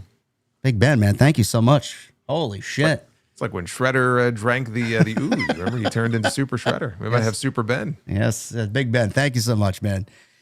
AJ Lee, she looked really good last night. Always does against Bayley. 11 minutes here, retained the Intercontinental Championship. Bayley's WrestleMania road is uncertain. We don't know where she's going to slot in. We know where she's slotting in. Tag team titles? It was pretty clear, right, from that backstage segment last night. Yeah. Listen, I don't know who the tag team. What are we looking at? 6 teams in that tag team gauntlet? So here's my sense of what we're looking at. So the Bella Twins are getting a match on Friday with Nia Jax and Lash Legend. Yeah, I know you're very excited about. Can't wait. So they're not going to win. And so where this is going to end up leading is a multi-team match at WrestleMania. The only question is, do we have 5 teams? Do we have 6 teams? By my count, we have Nia and Lash. We have the Bellas. We know that Asuka and Kairi Sane, and this was hugely disappointing to me. Yes. Asuka and Kairi apparently are still going after the tag team titles. So they're probably going to end up in that match, which means no Io versus Asuka. Very disappointing. So that's what is that, 3? Yep. Bayley and Lyra then said, hey, why don't we go talk to Adam Pearce? And Bayley was down with that idea. So they're going to end up in that tag team title match as well. So that's 4. We know Charlotte and Alexa, they're not fighting each other. So they're going to probably end up in that match. That's 5. Am I missing anyone else? That's 5 teams. Yes, that's 5 teams. I don't know who else there could be. I don't know. I feel like I'm missing someone. I would say Judgment Day, but Roxanne's out. Yeah, well, and it appears that we're probably going to be getting Io and Raquel in a singles match. So maybe it's 5. Maybe it's 5 teams. But that's where Bayley and Lyra and Asuka and Kairi appear to be headed, towards the tag team titles of WrestleMania. And whether or not they make it some sort of like tag team ladder match, or if it's just a regular match, elimination style maybe, I don't know. But that seemed pretty clear coming out of the show last night. Yeah, I figured they were going to slot into the tag team title picture, but I don't find myself excited about the conglomeration of teams that they have there. Yeah, somebody mentioned Julia and Kiana. Julia is going to be defending her title. Yeah, she's going to be defending. Yeah, she's going to be defending that against at least Tiffany Stratton, if not Chelsea Green, if Chelsea can get cleared. That's my sense of it. Well, my bigger question is why. I don't know. They haven't had any prior interactions before that, but who? Tiffany and Julia. It's just okay. So I'm glad you brought that up. Came about. No. I'm glad you brought that up. I actually had a question for you. Okay. I thought I was losing my mind when I was watching SmackDown on Friday. Tiffany Stratton came out for a match. Who did she wrestle? She wrestled Kiana, didn't she? Yes. She wrestled Kiana on Friday. Show's so bad we don't even remember what happened fucking 3 days ago. I try to block it out of my fucking mind. I mean, after watching that show. But do you remember they aired a pre-tape vignette before the match with Kiana and Julia? Yeah. And Kiana was talking about Tiffany. And then Julia was talking about Tiffany like, oh, you think you could win the U.S. title? I'm like, has Tiffany said anything about the United States Championship? Has there been any recent interaction between Tiffany and Julia? Did I miss something here? No, you didn't miss anything. I said the same thing on Friday. Yeah, the only thing I can remember, they had a very brief like run-in on like Halloween. This is going back months. And I'm like, they can't possibly be calling back to that. So it just felt to me so forced. Like, okay, we want to do this match at WrestleMania. Let's just pretend like there's been some sort of heat between these women. I don't think there was anything. I think they just manufactured the whole thing. They did. But what are they going to do? Leave her off the insane. fucking card? She's been in these restaurant Vegas poker vignettes that they've been playing for like the last 8 months. Okay, fine. But like there's other ways to get to it without pretending that they've been beefing with each other on TV when it's very clear they haven't been. Gee, I wonder who's going to win that match, chat. I mean, no, they have not had any prior interaction. It's just, let's throw these women on the show because we have nothing else for them, and it highlights our women's division. That's all. Yeah. They're So the doing. point is, Julia is occupied. She will not be part of a tag team title match. That's exactly where I thought they were going at first, but Jason mentioned that match last week, and then we got actually news on that is the current direction for WrestleMania, the Women's United States title. But as far as the Intercontinental title, the Women's Intercontinental title, I don't know. I'm okay with that. I don't get the sense that AJ Lee is going to be necessarily sticking around on a weekly basis coming out of WrestleMania. And so I don't really see the need to keep that championship on her for too long. I think, if she's going to, sort of take some time away coming out of Mania, then the IC title should be on somebody who's going to be able to defend it. And Becky doesn't need it. Here's the thing. Like Becky Lynch doesn't need this. But the idea is that by her holding it, it does shine a light on the title in a way that if, let's say, Maxine Dupree still had it, like if Maxine Dupree still had the IC title, that title would not be defended on the WrestleMania card. No. Like we wouldn't even be talking about an IC title match at WrestleMania. No. So that's the value that Becky brings to it. And then just, move on to whoever that next challenger is going to be. And she could try to work her magic on that person the way that she tried to do with Maxine. I don't really see the need for AJ Lee to have some sort of, extended run as the as the IC champion. Do you think it's a stipulation? If so, what stipulation are we looking at here? I don't know. I could see this match getting a stipulation. I'm sure Jessica Carr will get involved at some point. I don't know. But what would make it interesting? Well, what haven't we seen from these two? Submission match? Last woman standing? I mean, look, they do both have submission finishers. Yeah. I don't know. AJ Lee's she's rocking and rolling. She looked good last night. I thought she looked good. I think she looked better last night with Bayley than she did against Becky at the Elimination Chamber, honestly. She looked good. Yeah. So it's her first Raw match since 2015. Yeah, that's good. She looked good last night. She retained against Bayley. Men's IC title, Penta, he retained against Dragon Lee. Great match. They went about 13 minutes. No idea what Penta's doing at WrestleMania, if he will be at WrestleMania on the card at all. We don't know. I'm assuming he will be. He's on the fucking show every week. Probably a multi-person match. Yeah. The bigger question coming out of this is obviously Dragon Lee. He was unmasked by Gunther a couple weeks ago, and conspicuous by his absence, Gunther hasn't been seen on television for the last 2 weeks. It's like, have you seen this man?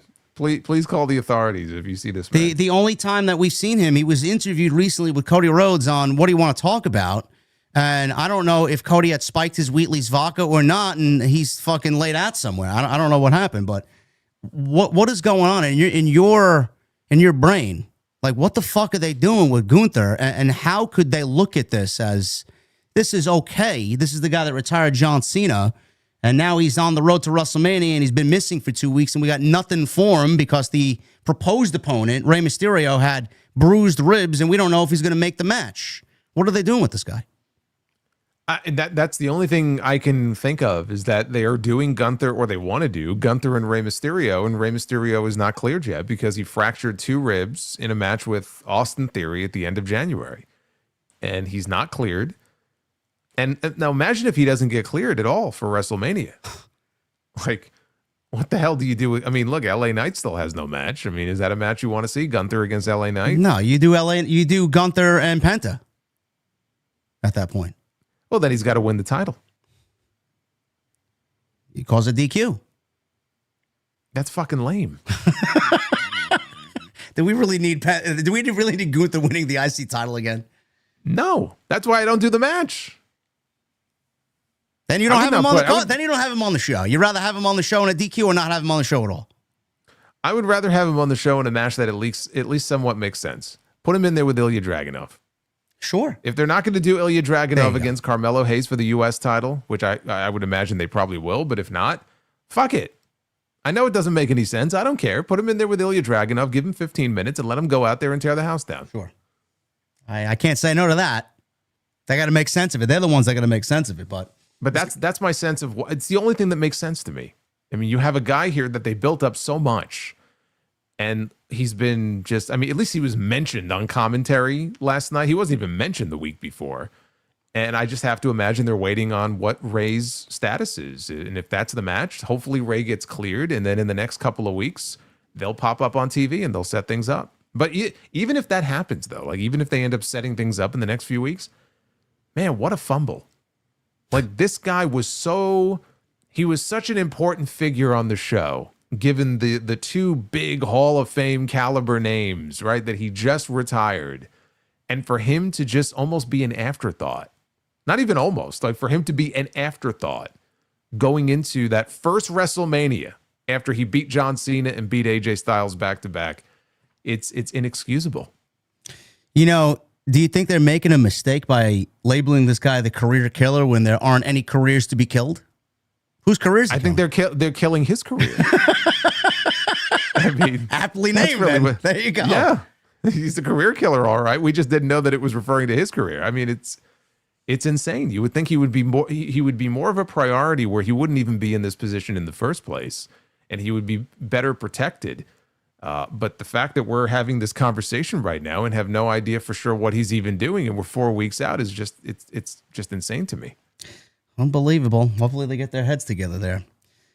We talked about the Randy Orton interview. Natty beat Maxine in 4 minutes. Who cares? Stephanie Vicaire and Raquel Rodriguez. Stephanie wins in 10 minutes. The story, though, is what I was disappointed with, and Jason just said he was disappointed with it as well because we're not getting Io and Asuka, which was right there, Triple H. It was right there. So now, because of what happened in the women's gauntlet match a week ago for the number one contendership for AJ Lee's IC title, Raquel Rodriguez and Io Sky looks to be the direction. So you and I, Jason, loved the triple threat match with Rhea, Io, and Bianca last year. And Rhea's got a big-time title match with Jade Cargill. Io, she's got Raquel Rodriguez. I don't know how that makes any sense to anybody. I don't know how anybody's excited about that, but I guess good for Raquel Rodriguez. She's in a major WrestleMania match if that is indeed the direction. Yeah, I got nothing against Raquel. It's just, it's very disappointing that that's the best they could come up with for Io. You know, given how important a figure she's been over the past year in that women's division, I would hope. Yeah, I wasn't really expecting she was going to be fighting for a world title, right? There were other people who were occupying those slots, but not the match I was hoping for, if that's what we end up getting. We're assuming, by the way, that she's wrestling Raquel. I mean, nothing is confirmed yet. We're assuming she'll be on the show because it doesn't make any other sense for her to be in another. What other spot would there even be for her, right? She has no tag team partner. She's not going to be fighting for the tag team titles. I have to assume we're looking at a match against Raquel. And it felt that way in the gauntlet. I mean, I said that last week, and I was like, well, it kind of felt coming out of that like that's the WrestleMania match, but that feels like a Raw match. I hope they're not doing that, and here we are. I just look at Raquel, and I figure if she doesn't have a match, it would kind of make sense for her to be in Liv's corner for hers. I mean, they've really been building up some tension between the two of them. Would it not make more sense for her to be out there in Liv's corner when she wrestles Stephanie? Sure. I would rather that than her wrestle Io. And Raquel's wrestled Stephanie twice in the last few weeks. It just kind of felt to me like it was building towards something story-wise with the two of them. And maybe she will be. Maybe she'll wrestle Io, and she'll still be in Liv's corner, right? I mean, both of those things can still be true. I'll tell you what I didn't like. Stephanie, it was not a situation last night where Stephanie was booked in a very strong way. No. And this has been kind of a recurring thing now for a while, where she's the defending champion going into WrestleMania, and they're not booking her in really any kind of strong way at all.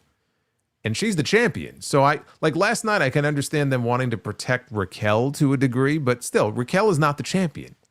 Stephanie is the champion with a title match at WrestleMania. And I don't know why it's like she escaped. She barely escaped with a win last night. That's the only thing that really I wasn't a really big fan of.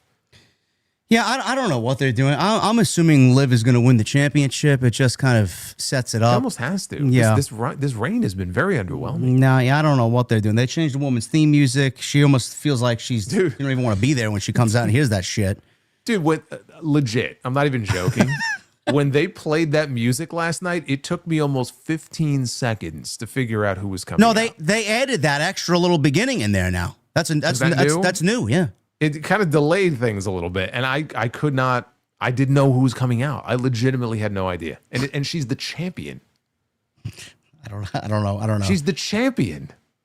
Multi-billion-dollar company, man. Get a fucking actual band to play this woman to the ring at WrestleMania. I don't know what they're doing. Some people in my chat saying maybe they do a triple threat, maybe they shoehorn EO in there. That would defeat the purpose of Liv winning the Rumble. Why would they do that? How did they do that?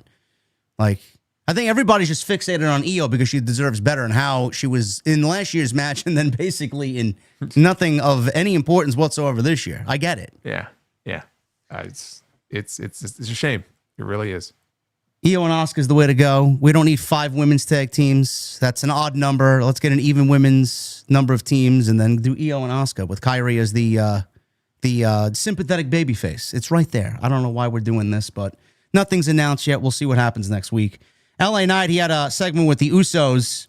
Very awkward segment here. Knight asked them about getting cozy with Roman again. Jimmy said it was family business. Jay told him to mind his business. LA Knight said no. He could appreciate family business, but he could not appreciate the bloodline coming back. Foreshadowing, maybe? I don't know. The three of them were on the same page regarding the vision, but he could not be on the same page if that meant the return of the bloodline. So LA Knight fist bumped Jimmy, but Jay did not fist bump LA Knight. What do you make of that? What's LA Knight doing in Mania? Hey, maybe LA Knight can wrestle Io Sky. Listen, they both need that would be a great fucking match, honestly. It'd probably be the best LA Knight match he's had in a while. Yeah. I mean, hey, I'd be okay with that. I don't know. LA Knight's a big question mark for WrestleMania. Roman Reigns and CM Punk. This was the final segment of the show. There was no mention of Larry, as everybody speculated coming on into this week, and Roman and Punk being on the show. This was actually news this afternoon. The original plan was changed. According to Bodyslam.net, the segment that aired last night in the main event slot was not originally planned. The original creation was Reigns responding to Punk's comments about his father with a darker response involving Larry, a reference that would have deepened the personal rivalry between CM Punk and Roman Reigns. It was unclear why the direction was changed or when during the day it was to alter the segment. Both men instead leaned into personal elements during their exchanges with Punk, mentioning comments about Reigns' father, obviously being the darker of the comments he's made.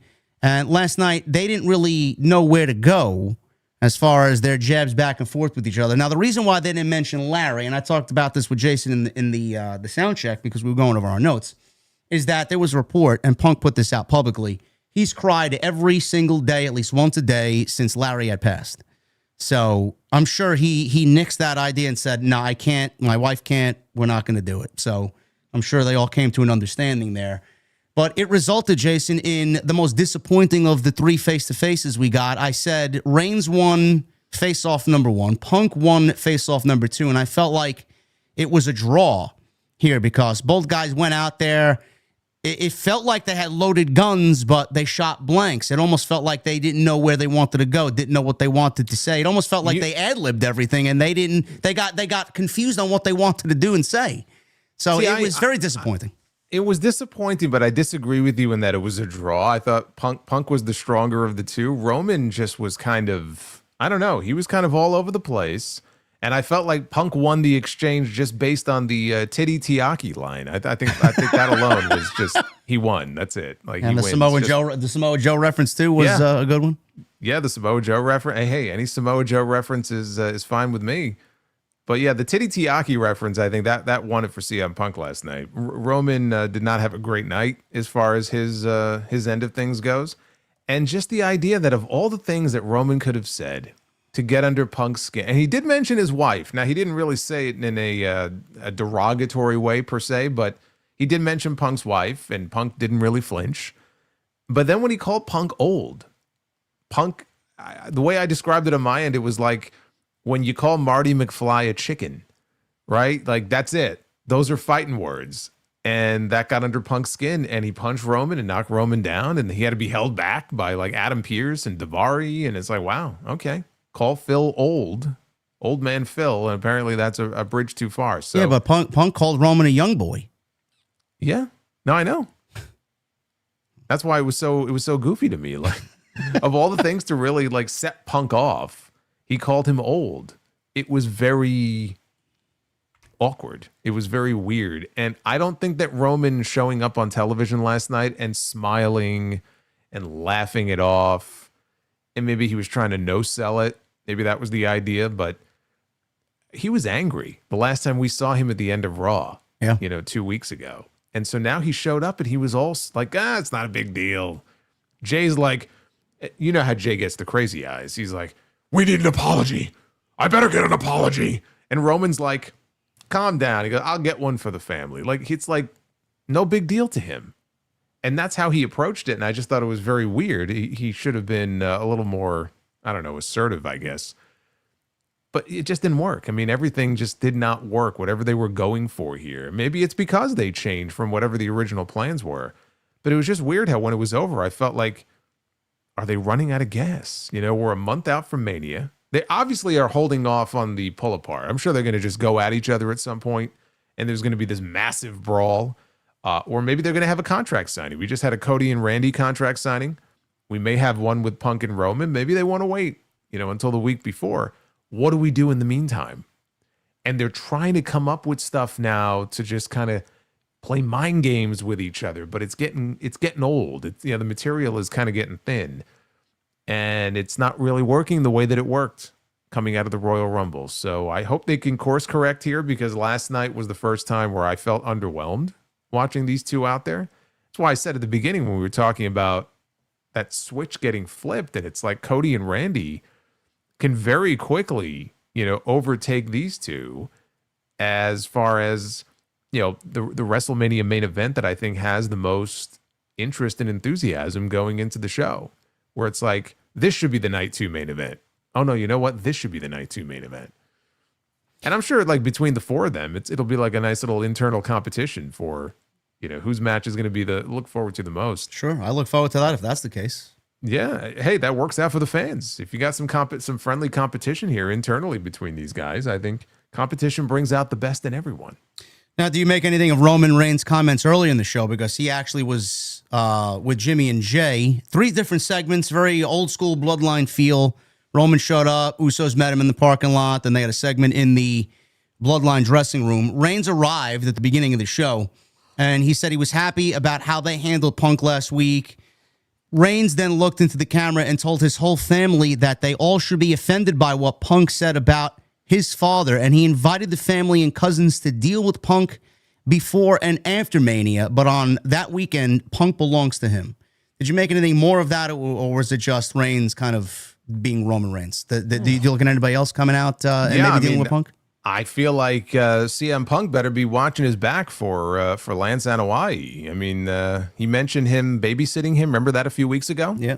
And it got me thinking, like, are they teasing other family members? And like, legit, could someone like Lance show up one week and, put a beating on Punk or something? Because Punk mentioned that he used to babysit him for Alpha back in the day. I don't know. Didn't Zilla say something about him too, or no? Yeah. Zilla, I think Zilla said something maybe on one of his live streams. Yeah. Like, fuck CM Punk, I'll fuck him up or something like that. So, which I don't doubt, I don't doubt that he would do that. So it opens the door for any number of other family members to get involved here. The family is so big, But again, just as far as like the substance of the promo last night, it was just very underwhelming. And so hopefully they can come up with something a little bit better. Roman's going to be on the show each of the next, I think, 2 weeks. And then he takes a week off, and then he's back for the final Raw before Mania. So with the conclusion of this week's television, we have Cody Rhodes versus Randy Orton for the WWE title. CM Punk versus Roman Reigns for the World Heavyweight title. Big Ben's back? Oh, Big Ben's back. Oh, my God. Big Ben, what the hell is going on here? Let's see. My YouTube is slow to load. Oh, my goodness. We got to give him a round of applause in here. This fucking guy. Holy shit. Another 100 in Super Chat. Big Ben 1995. I'd like my OTC to get the dub, and hopefully he goes heel. I like Roman better when he's a heel, but a dub is a dub. I'm going to disagree, Big Ben. I'm going to go CM Punk. I think we need CM Punk to win at WrestleMania, and I don't want to see another part-time champion in WWE. Well, I'll tell you what, we're going to give the dub to Big Ben tonight because this guy is on a roll. He is on a roll. Yeah. This guy is the fucking MVP. He's sitting VIP right here tonight for sure. Thank you, Big Ben, as always, man. Love it. Love the energy.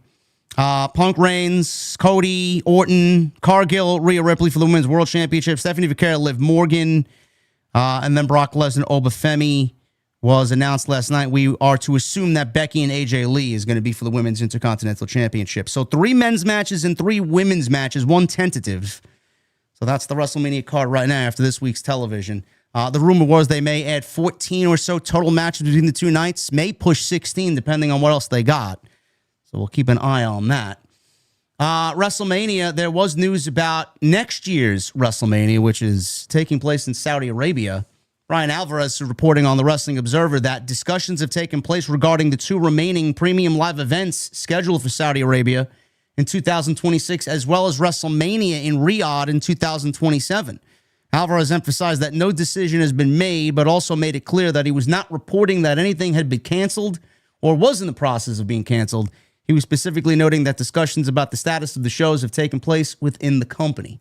Now, if you guys don't know, WWE makes $55 million per show for a regular show. WrestleMania is in the ballpark between, I would say, 250 and 300 million next year for the show to be emanating in Riyadh. What does this mean, Jason, here? I know everything is kind of very up in the air with the political tensions happening over there and the war that's happening over there. What does this mean for WWE? Do you think there's a realistic possibility that WrestleMania is moved back to the United States next year? It depends how long this drags out for. I think there's a very real possibility of that. I think the reported event that they were planning for at the end of June, which I believe was going to be Night of Champions, if I had to venture a guess, that's not going to happen. And supposedly there was a second, or I guess it would be a third, Saudi event planned for later this year. At that point, it's impossible to know. It really just depends on how long this drags out for. But there have been targets within Saudi Arabia that have been hit. So I mean, it's a very dangerous situation, and it's not one that I would feel comfortable being flown over there for to do a wrestling show. You know, any sort of entertainment event, sporting event with a large gathering of people, it's not worth the risk. So it really comes down to how long this drags out for. WrestleMania is still over a year away. Nobody knows. But they have agreements with Indianapolis, right? They're going to be bringing a WrestleMania there at some point. New Orleans was supposed to get it this year. They didn't get it. So we figured they're probably due for one in the next few years. If they had to bring it to the United States, those are 2, viable locations right there if they can make the scheduling work. It just comes down to safety. And I would hope and assume, despite all the money that I know is on the line here, some things are just more fucking important than money. So if you feel like it's going to be a safety issue for your talent and your employees, then you don't do it. I just don't know what the cutoff is for them to have to make a decision by. That's really what it comes down to. Yeah, I don't know. Well, that's something to keep an eye on and monitor. I don't know where they go if that's the case. If it is really moved, I know New Orleans got fucked. It'd be something if they go back to New Orleans after taking it away from them. I know Indianapolis, like you said, is getting one.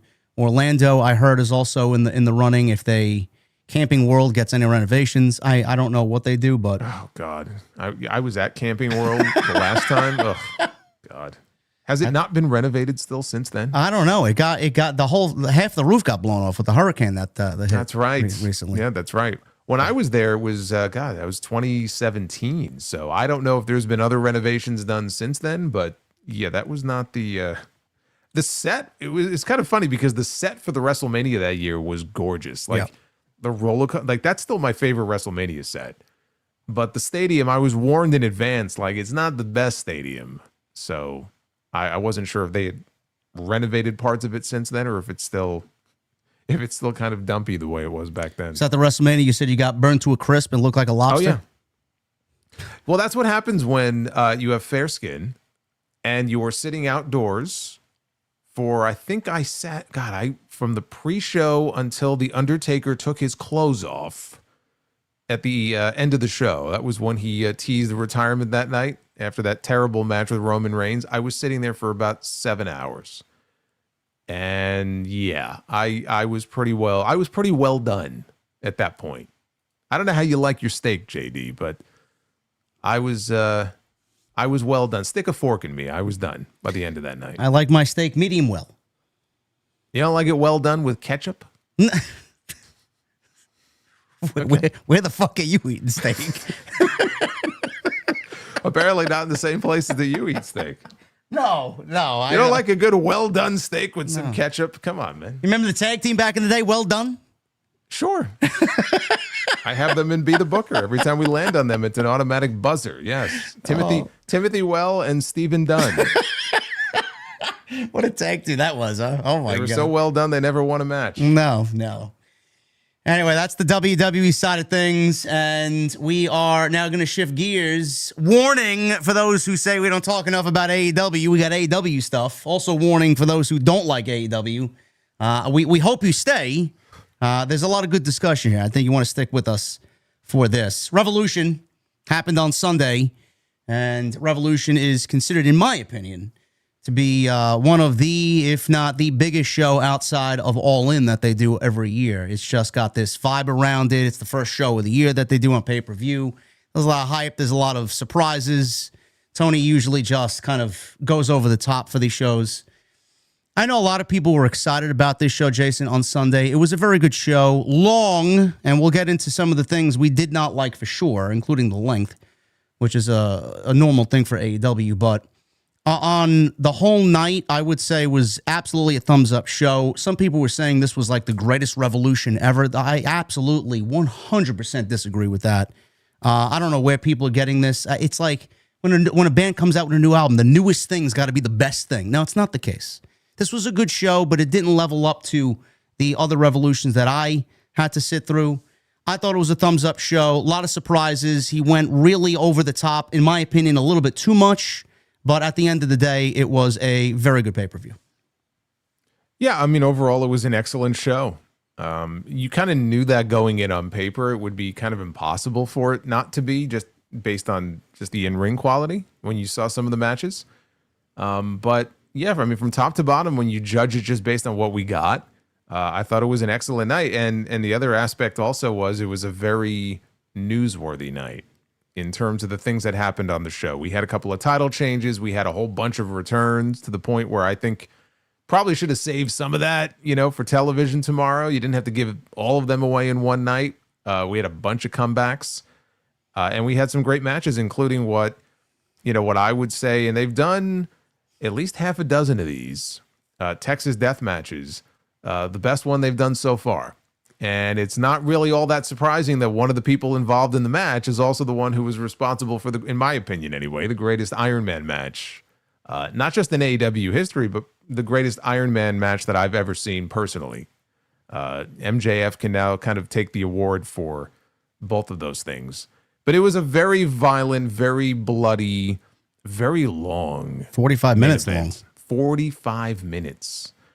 And I said, had Tony given them another 10 minutes, they had done everything you could possibly do to another human being, short of taking a gun and shooting them in the head. And I think if Tony had given them 10 more minutes, we would have gotten there too. Like, what else could they have done to each other in that match? I don't know. It was absurd. They pulled out literally all, and I mean all the stops. Blown up and they no-sold it and got back to their feet and continued the match. Yep. Yeah, I mean, there was nothing else that they could possibly do. And the most surprising part of it, MJF won pretty much clean in the end. I mean, yes, he used the belt or he used the ring, but hey, it's Texas Death. You know, it's all fair in a Texas Death match. There was no swerve run-in. There was no special big, surprise out there to help MJF. He beat Hangman at his own game. Hangman got to pick the stipulation. This was his match. He came in 5-1 in Texas Death matches, and he lost fair and square. Yeah, I guess we'll start there. I don't have any real order in which we want to talk about things. So I'm certainly not going over this entire fucking show. We might as well start with the most important thing, which is sure. The MJF Adam Page thing. I said, and we are both huge fans of MJF. We know what MJF's value is to AEW. I said that same exact thing on Twitter as soon as the show was over. Now he has on his resume the best Texas Death match in AEW history. He's got the best Iron Man match, specifically in AEW history, but I agree with Jason, maybe of all time with Bryan Danielson. He's got the best dog collar match with CM Punk, in my opinion. He's got the best storyline with CM Punk, my opinion, in AEW. Well, how many dog collar matches have they had in AEW? Isn't it just the one? No, they had, what was it? Cody was a part of one with who? Brody? Oh, that's right, with Brody, right? yes. And then FTR and Briscoes had one. That's right. Yeah, but that was in Ring of Honor. Yeah, kind of lumping it in the same thing. I forgot about the Cody and Brody one, yes. Yeah, so I would say dog collar match. He's got the best storyline with Punk. He's got the best promo where he dropped the pipe bomb in Los Angeles on Tony Khan. I mean, you look at MJF's body of work, I find it very difficult to think about what AEW would be without MJF. Now, he did interview with Denise Salcedo the week leading into Revolution, and he did say, and he was in character, but in my opinion, he kind of was also speaking the truth. Without him, AEW's dead. And I don't want to take that to be anything serious now because he's their world champion. He's got a lot of work to do, and he loves being there. But legitimately, Jason, if AEW did not have MJF operating at this level as the world champion right now, it is very difficult to think where they might be. He went out there for 45 minutes, and he wrestled a match that he does not have to do anymore. This is like one of them indie matches where you see light tubes and fucking barbed wire and glass and all this other nonsense that people kind of shun. But he went out there and he did it with a smile on his face, and he excelled at it, and he produced one of the best Texas Death matches that I've ever seen. He doesn't have to do that, but he does it, and it shows the leadership quality of MJF and what he wants to portray as the world champion. Like, I'm doing this. I love AEW. I'm doing this because this is what I want the company to be and the type of champion and leader that I am. Like, it is unreal, the value that he brings to that company. And like I said, it is difficult to think where they would be without him. I don't know if you feel the same way, but I know a lot of people are thinking, how long does he have there? He's tapped for superstardom, maybe elsewhere. Tony's going to pay him more than anybody, maybe in the history of the fucking business that's not named The Rock, to stay with their company, man. He is putting up a resume that is going to be very difficult to walk away from. And he may well stay. I think everybody assumes, whenever this contract is due, he's going to go to WWE. He's still in his early 30s. I mean, he celebrated his 30th birthday on Sunday. So think of all the shit that he's done, and he only just turned 30. And people assume, well, he's going to go to WWE when this contract is over. He may not. I mean, he was saying the other day, talking about how silly it is to him that people choose less money to go to WWE just to get a WrestleMania moment. So, if he honestly feels that way, like you said, Tony Khan is going to move heaven and earth to make sure that he holds on to him. I don't want to say he's going to be an AEW lifer, but he kind of talks like he might be an AEW lifer. And if they were to lose him, it would be a huge blow. I disagree that they're dead in the water. You can't say that. Like, look at the roster they have. To me, that's just a slap in the face of all the other people they have on that roster. Their roster is so loaded with talent. It would be a huge blow, but to say that it would be a death knell for them, I don't agree with that. But yeah, Tony would have to do everything in his power to make sure he holds on to MJF for sure, because he's their guy. He's been there since day one. There's a certain group of OG performers there that have been there since 2019. Hangman is one. Obviously the Bucks and Kenny, and MJF is in that group. He has been there since day number one. He has worked with them all. He's worked with Cody. He's worked with Punk, guys that aren't even there anymore. And he's worked with most of the top guys they have there now. He still hasn't had that singles match with Swerve, but he's their guy. You know, people talked about Sting as the face of the franchise player in WCW. That's what MJF is to AEW. We had light tubes, we had barbed wire, we had glass, we had MJF sweeping up the glass in this match, which was a brilliant maneuver. We had tables, staple gun. He had a happy birthday card stapled to his chest at MJF. We had them diving off the stage through electrical equipment. I mean, we had this turned into a dog collar match and a Texas death match all in one by the end of it. Oh, you forgot the best part. We had another syringe. We had, yes, the syringe, the fabled syringe that was clearly a callback to Hangman and Swerve in their Texas death match. What'd you think of that spot? Were you more skeeved at this, the way it punctured through Hangman's cheek than it did with the Swerve spot? I felt exactly the same way I felt about it the first time. I thought it was stupid then, and I thought it was stupid now, and it's just done for shock value. Yeah. Well, it did mega views for AEW social media. Oh, I'm sure that's exactly why they did it. All in all, MJF ended up winning a 45-minute bloodbath, and it was tremendous. Now, I've seen a lot of people shitting on this. This is garbage. This is a mud show. This is this. This is that. Like, bro, I have criticized AEW more than I care to admit in the last 12 months, 24 months. But if you are complaining about a Texas death match, that's like complaining that the music's loud if you're going to a heavy metal concert. Like, what are you complaining about? You know what you're going to get. Why are you complaining about it? You should automatically know what you're going to get and make your assumption that you're going to watch or you're not going to watch. Why are you going out there complaining about a bloodbath in a match that clearly calls for blood? I didn't understand that. But to me, I enjoyed it, and I thought it was a great cap for a very good pay-per-view. You know what to expect, you know, going into these things. I mean, at this point, you can't plead ignorance. Like, when they say Texas death, you know you're going to get all the weapons and all the violence and the blood. Both men are going to bleed. So none of that was really a shock. It's just certain spots that they do. It's just, I just cringe watching it. Like, okay, there's like a certain line, and I don't think they need to go past that line, but they do it anyway, you know, for the shock value. So that would be my only critique as far as the violence. My other kind of critique, and this I felt was an issue on the show overall, is that, and I never really understand this, for all of the matches that are on the show, I'm not saying that you're not going to have, you know, maybe one other match where someone bleeds or they do something violent or something. But when you know that the show is built around a main event that is a Texas death match, why in the opening match of the show, literally in the first 5 minutes of that tag team match, do you have two people bleeding? Said the same thing. Legitimately, fucking 17 minutes into the show, I tweeted, why is there blood in this first match when we know that we're going to get a bloodbath in the fourth hour of the show? I don't understand. Like, it's like there's no quality control there where people just, I feel like they're kind of all in their own little world, right, when they're putting their matches together. And there's just no communication there to just try to be like, hey guys, look, you know, we have all this crazy shit planned in the main event, and there's going to be a lot of blood and whatever. But it's like the opening match of the show in the opening minutes, and already you have two guys that are just bleeding buckets. I don't understand that. Yeah, I question that too, and I got met with, do you complain about everything? Yes, I do. When it's something like that, it's just common sense. I get it. I felt the same way. MJF retained the championship. He's obviously going to ride into the spring and summer months as the world champion. Will Ospreay's back. We'll get into that in a little bit. Swerve ended up beating Brody, but we did see Kenny Omega come back, who we thought was not going to be at this show because he was in Japan competing at the Street Fighter Capcom Cup.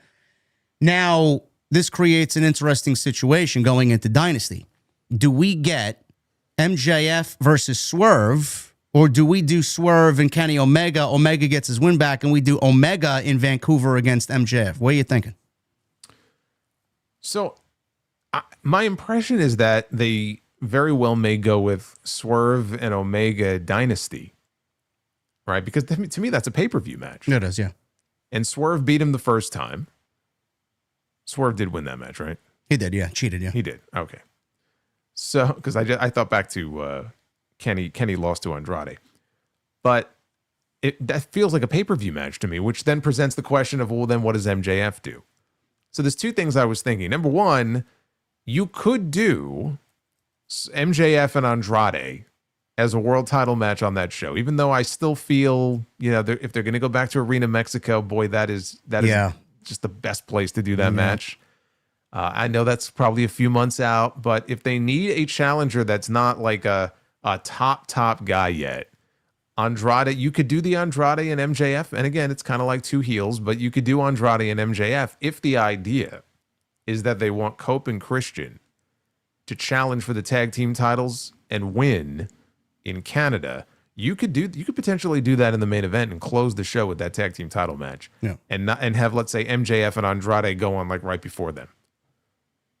And is that what we're looking at for Dynasty? That's certainly a possibility. I even said I like that better than what I thought. I was thinking maybe along the lines of a triple threat match with MJF, Swerve, and Omega in a triple threat match in the main event. Just include both of them, and then maybe whatever happens there leads into Double or Nothing. I'm assuming we're going to get Swerve and Omega again in a one-on-one match. They were not afraid to do it on a Dynamite. I could see them doing it on a Dynamite again in the main event spot, and then Omega gets MJF for Double or Nothing. But at least they get Swerve in the main event. The Dynasty is what I'm trying to get at. Yeah, I mean, I'd rather see them do it, I think, at Dynasty, especially if Kenny's going to win. Yeah. He gets a big win in Vancouver, and then you do a big main event, maybe a Double or Nothing with him and MJF. So I would rather they just hold off and do the rematch with Swerve and Omega at the pay-per-view. Yeah. Then you just have to come up with a challenger for MJF. That's why I bring up Andrade. Because if you're not going to go with Kenny and you're not going to go with Swerve, you're obviously not going to go with Hangman. I mean, unless Samoa Joe comes back. I mean, it felt to me like Joe was probably going to get a rematch, and then he got concussed, and supposedly he's on his way back soon. Are we looking at MJF and Samoa Joe maybe at Dynasty? You got to find somebody who you could put in there with him to get him from Dynasty to Double or Nothing, because I don't see him dropping the belt at Dynasty. He needs a challenger on that show. So maybe you go with someone like that. But it doesn't necessarily need to close the show. If they want to do like a big tag team title match in the main event. Yeah, I don't really care personally to see Joe and MJF again, but if that is the way where we can preserve MJF and Andrade and save that maybe for June, I think that show's taking place in Arena Mexico. Save it for that in Arena Mexico, like you said. I think that's worth it. Honestly, I would rather wait and then do the Joe match, which is very uninteresting to me. Yeah, just because Arena Mexico. I mean, if they can do that match there, man. I mean, the atmosphere for that match is going to be off the charts. Yeah. That's crazy. We'll see what happens. But this is a good problem. They got a lot of people lined up potentially for MJF. He's got no shortage of opponents. And this is a very good problem for AEW to have. So that was a great main event. That closed the show, 45 minutes, MJF retains. The other thing, I guess we'll go in any order here. We mentioned Andrade. He beat Bandito. Very good match. Andrade is just operating on a completely different level right now. He don't even look like the same guy that he was coming out of WWE last year. Good for him. One of the best wrestlers on the planet. I enjoyed the match with Bandito. Maybe I was expecting a little bit more of a banger, but it banged enough to a point where I enjoyed myself. I just wish there was a little bit more story going in, but it was a showcase match, nothing more, nothing less, and Andrade got the win there. So that was a good highlight there for me. It wasn't my favorite match of the night, but it was very good. You mentioned Copeland and Christian. We'll go to that. They came out at the end of the tag team title match with the Bucks and FTR. Now, outside of the immediate blood and bleeding in that match with FTR and the Bucks bleeding, more so on the Bucks side, I question that. The other thing, and I don't know if you mentioned this on your review, the fact that in the first match, in the second match, and in the third match, there's no coordination. There's no communication here. We got kickouts at 1-1 in the tag team match, in the Marina Tony match, and then the Moxley and Takeshita match. Did you notice that and have a problem with that at all? Well, didn't we have one in the Swerve and Brody match? I think so. Someone mentioned that to me last night as well. I think so. So 4 total on the night. Yeah. Isn't that a problem? Well, evidently they don't think it is. I think that that's something you should try to avoid instead of just doing a match after match after match like that. Yeah. Well, I would say that that's something you should try to avoid. But again, it doesn't seem like it's a priority there. It's like just kind of let them just do their thing, and no one's really communicating with each other on that. Well, I was surprised because, man, they had the Young Bucks come out there with this great video package highlighting their family and their kids, and they came out with their kids, and Matt Jackson was consoling his son at ringside, and his son was like, "Go get him, Dad. Go beat them. Go win the tag team titles." I'm like, "Gee, who's winning this fucking match?" That actually didn't end up being the case. FTR retained the tag team championships here. I guess we'll start there, Jason. Were you surprised by the outcome here and the Bucks not winning the titles? Yes. And I shouldn't have been, right? Because we knew Cope and Christian were coming back, and we knew that was going to be the direction. But, like, I'm watching the way this is playing out, and I'm like, man, they brought their kids out, their families in the front row, they're out in California, they're the hometown boys. Everything just felt like it was lined up for the Bucks to win, and then they just got beat. So it surprised me, but then when Cope and Christian came out, it was like, all right, I really shouldn't have been all that surprised by the outcome here. Well, then, like Jason said, Cope and Christian came out. We had the lights go out, and on the big screen, it said the word even, and then it said revenge. And then Copeland came out to his fabled Alter Bridge theme, and then we had Christian Cage come out, and he's got his introduction, but he didn't come out with Copeland. He actually came out behind, and he smashed a steel chair over the back of FTR. So we got these guys back. They drive away FTR. The Bucks are still in there. Cope and Christian holding up the tag team titles. The Bucks are looking at them. FTR is looking at both teams. What are we looking at here, Jason? We're looking at a triple threat match for the tag team titles. We're looking at a one-on-one match, and then we get the tag team match that I thought we were going to get from the get-go, which is Cope and Christian versus the Bucks. How are we going into All In here? What's the best course of action here? Because I'm thinking that Tony's looking to recreate that TLC match with FTR, Cope and Christian, and the Young Bucks at All In. I think we're looking at a three-way at All In. But I mean, that's still many months away. I think in the meantime, I think we have to go to Cope and Christian against FTR. I mean, that has to be the next match. And then at that point, let's say they win the belts, do they do Cope and Christian against the Bucks? Do they hold off and do a three-way with the Bucks winning the belts? As you said, maybe in a ladder match at All In. Because I think that would probably be the end result. I think they give Cope and Christian like a token run with the belts, and then the Bucks, at the end of all of this, I think the Bucks end up as tag team champions. And that there's appeal in that match, to do Edge and Christian basically against the Young Bucks. It's a match that's never been done before. I'm sure it's a match the Bucks would love to have, and Tony would love to do it. So yeah, we're going to get some combination of all three of these teams. But I think all roads lead to a three-way, at Wembley. Right, that's like the ultimate tag team match, and I think when it's all over, I think the Bucks are going to win the belts back there. Someone in the chat said Edge is washed up. Copeland's washed up. He looks great. He looked bigger than he did before. So I'm glad he's back. I actually enjoy him very much. I don't think he's washed up. I do think that this may be his final run in AEW. I think this is his last year of a 3-year contract. I think this is it. Yeah, this is it. You mentioned that with all the surprises. Now we got this, we got Ronda, we got Will Ospreay, we got Kenny Omega coming back after a couple of weeks layoff. No, not a couple of months, but he was put out by Swerve a couple of weeks ago on Dynamite. Out of everything, I would have saved personally these guys for Dynamite. I don't think they needed to come back on this show, but Tony wanted to go big and bad and make a statement on this show. Did you enjoy these guys coming out here, or would you have saved them, like me, for Dynamite? I think them coming out here I didn't have an issue with. If I had to save anybody for Dynamite, I would have saved Ospreay. Omega coming out to make the save for Brody King. I mean, if they were going to threaten to stomp him on a cinder block, then somebody had to make the save. So that made sense. And then in this case, the Bucks losing was kind of a buzzkill, I think, for the live crowd. So I can understand them wanting to kind of bring them back up by having Cope and Christian come out. But I feel like Ospreay, you could have had him return on Dynamite and go after Moxley and the Death Riders on that show. I just didn't think you needed to do return, all on the same show. I think you save a little bit for Wednesday.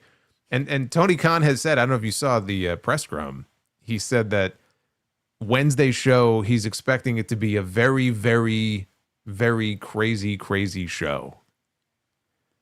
So what he means by that, I don't know. I mean, we're getting an unsanctioned coffin match with Darby Allin and Gabe Kidd. That'll probably be crazy enough. Oh God, we got Marina and Tony again, and a no DQ match of some sort. Yes, no holds barred, I think. And then we're getting, but I mean, unsanctioned anything, let alone a coffin match. And Gabe Kidd is a psycho, so I can only imagine, what that's going to look like. But yeah, he was really teasing that there's going to be some big shit going on Wednesday. Unless he's got some other returns that he was saving for the show tomorrow, I would have saved Ospreay for the show tomorrow. I don't know. Maybe we'll see Jay White in that coffin match. Who knows?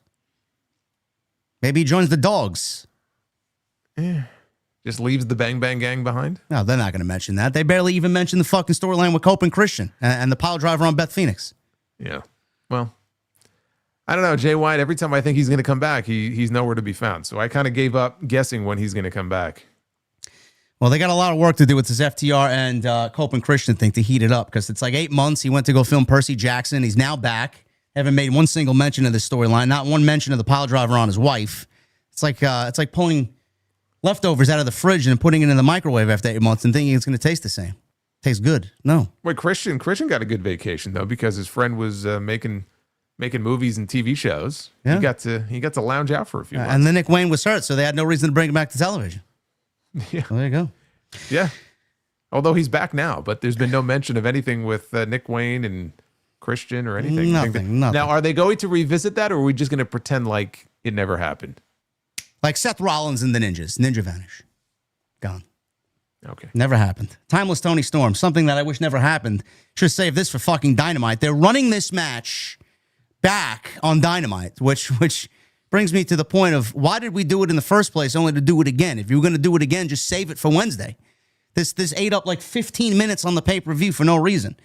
Dude, before you get into it, speaking of like the length, when we had to be at that point, it had to be 11 o'clock, and I'm thinking the main event is coming out.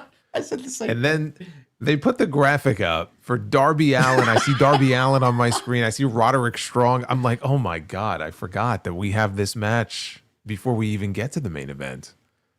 I'm like, you talk about matches that could have been saved for TV. I mean, I see like, okay, Gabe Kidd was pissed off because they lost and they wanted to set up the coffin match. And so that's how they wanted to do it. But I mean, I'm watching these guys. I'm watching the Dogs, walk out there at 11:05, and I'm like, do we really need to be doing this right now? Like, I'm at that point, you were the Snore Dogs. I was struggling.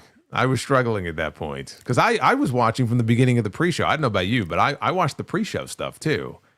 So I was watching the Costco guys and Wayne Brady and oh yeah, did you see any of that? Is that the celebrity he mentioned that would be making appearances in Los Angeles? Wayne Brady. Wayne Brady, yes. Oh, yeah. Wayne Brady got pulled over the barricade by Shane Taylor, and then Shane Taylor was promptly speared to the ground by Big Justice. Wow. Yeah. Interesting stuff there. And the Rizzler was there. Shane Taylor shoved the Rizzler down to the ground. Yes. And he did his thing. He touches himself. He strokes his chin and he does what the Rizzler does. And then Shane Taylor just pushed this little 8-year-old kid down to the ground and he got booed for it. Now, you see, I missed all this stuff. I tuned in right at the time the Battle Royal started. That was okay. It for me. So see, I was watching from the very beginning. So I was ready to tap out at this point. I was like, let's put the Dogs to bed and get the main event out here, please. Jason's a closet sicko. That's what that means. I don't know. I must be for watching from the beginning. I mean, what else we had the Battle Royal. That's right.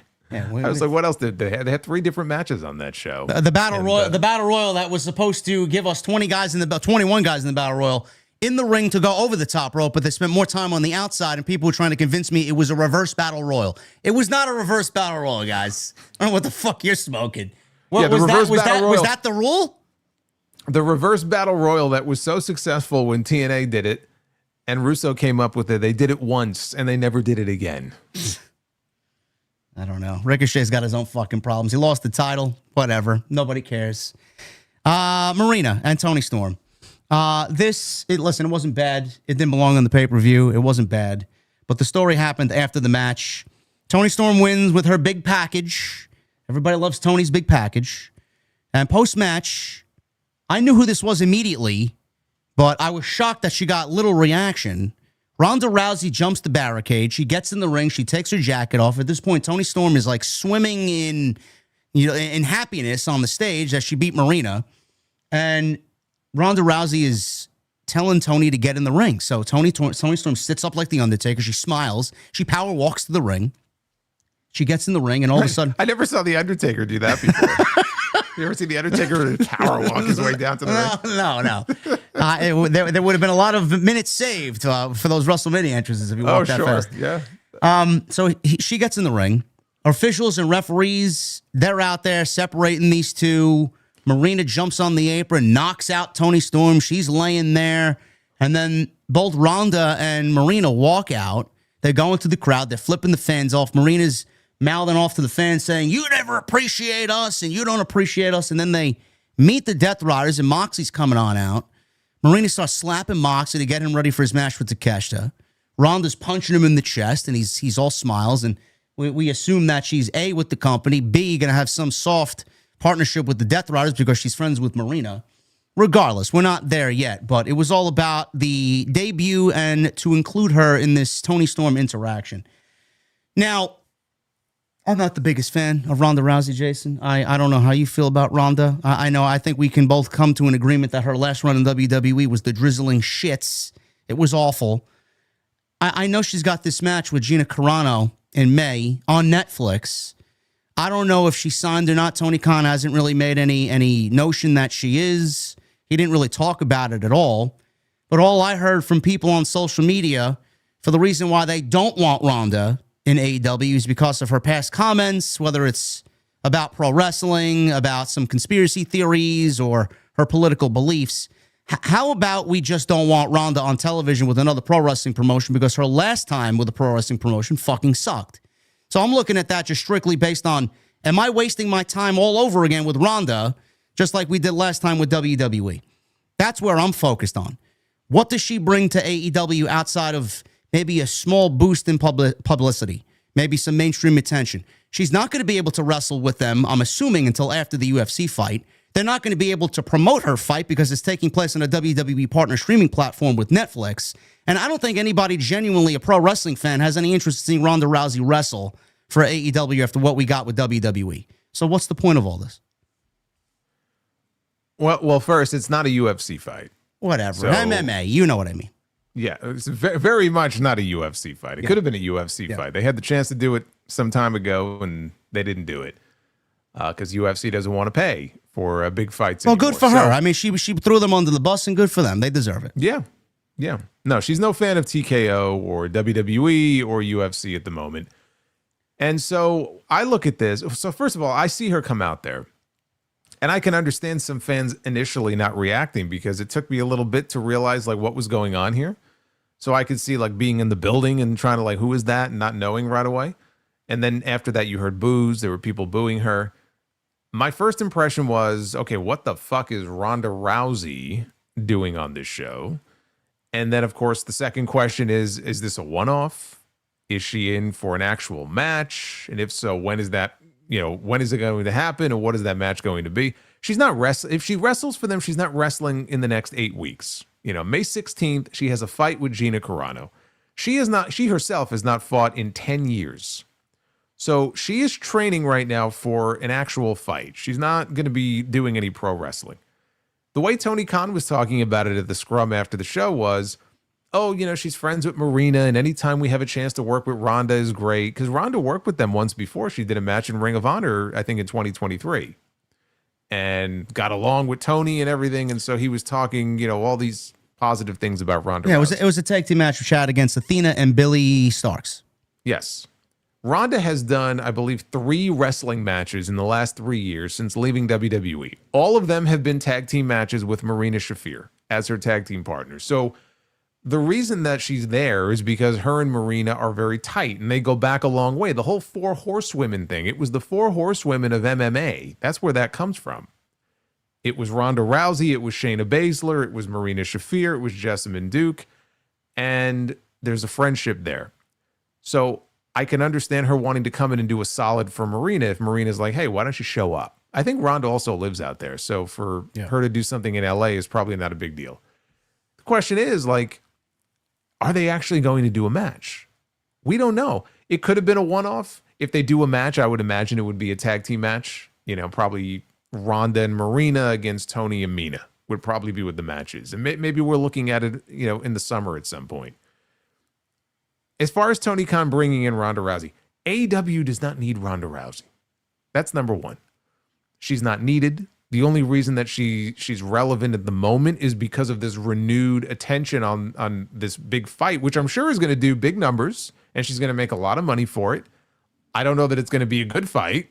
You know, you got two women that haven't fought in well over a decade. And I think they just announced Nate Diaz is going to have a fight on that show. So there's going to be a lot of curiosity watchers. If it's a success, if it's a big box office success, all of a sudden Ronda's relevant again. And for Tony Khan to be able to use Ronda Rousey at that point as a promoter, I get it. I don't really have any interest in seeing her on my television. But from Tony Khan's perspective, if he's looking at it and going, okay, maybe we can get something out of this. If she goes in there and wins her fight, and if she has an interest in working with us, and maybe there's like a one-off match on a big pay-per-view and we can get some pay-per-view buys out of it, the promoter brain, I can understand that. But to me, it's like, this is not something that's needed. It might cause more harm than good because, you know, a lot of their fans are not going to like the fact that Ronda Rousey is in any way affiliated with AEW. So I could actually see it causing, you know, some, for all the goodwill he's built up with all of the, you know, the sickos and the diehard AEW fans, he could be doing some damage there. But he's probably just weighing the, you know, the pros and cons of it and saying, hey, you know, right now Ronda's back in the news and Ronda's got this big fight coming up. We could help her promote it maybe. Like, we'll see if they do any promotion for it. And in exchange, we get access to, you know, somebody who has a name because she's friends with one of our performers.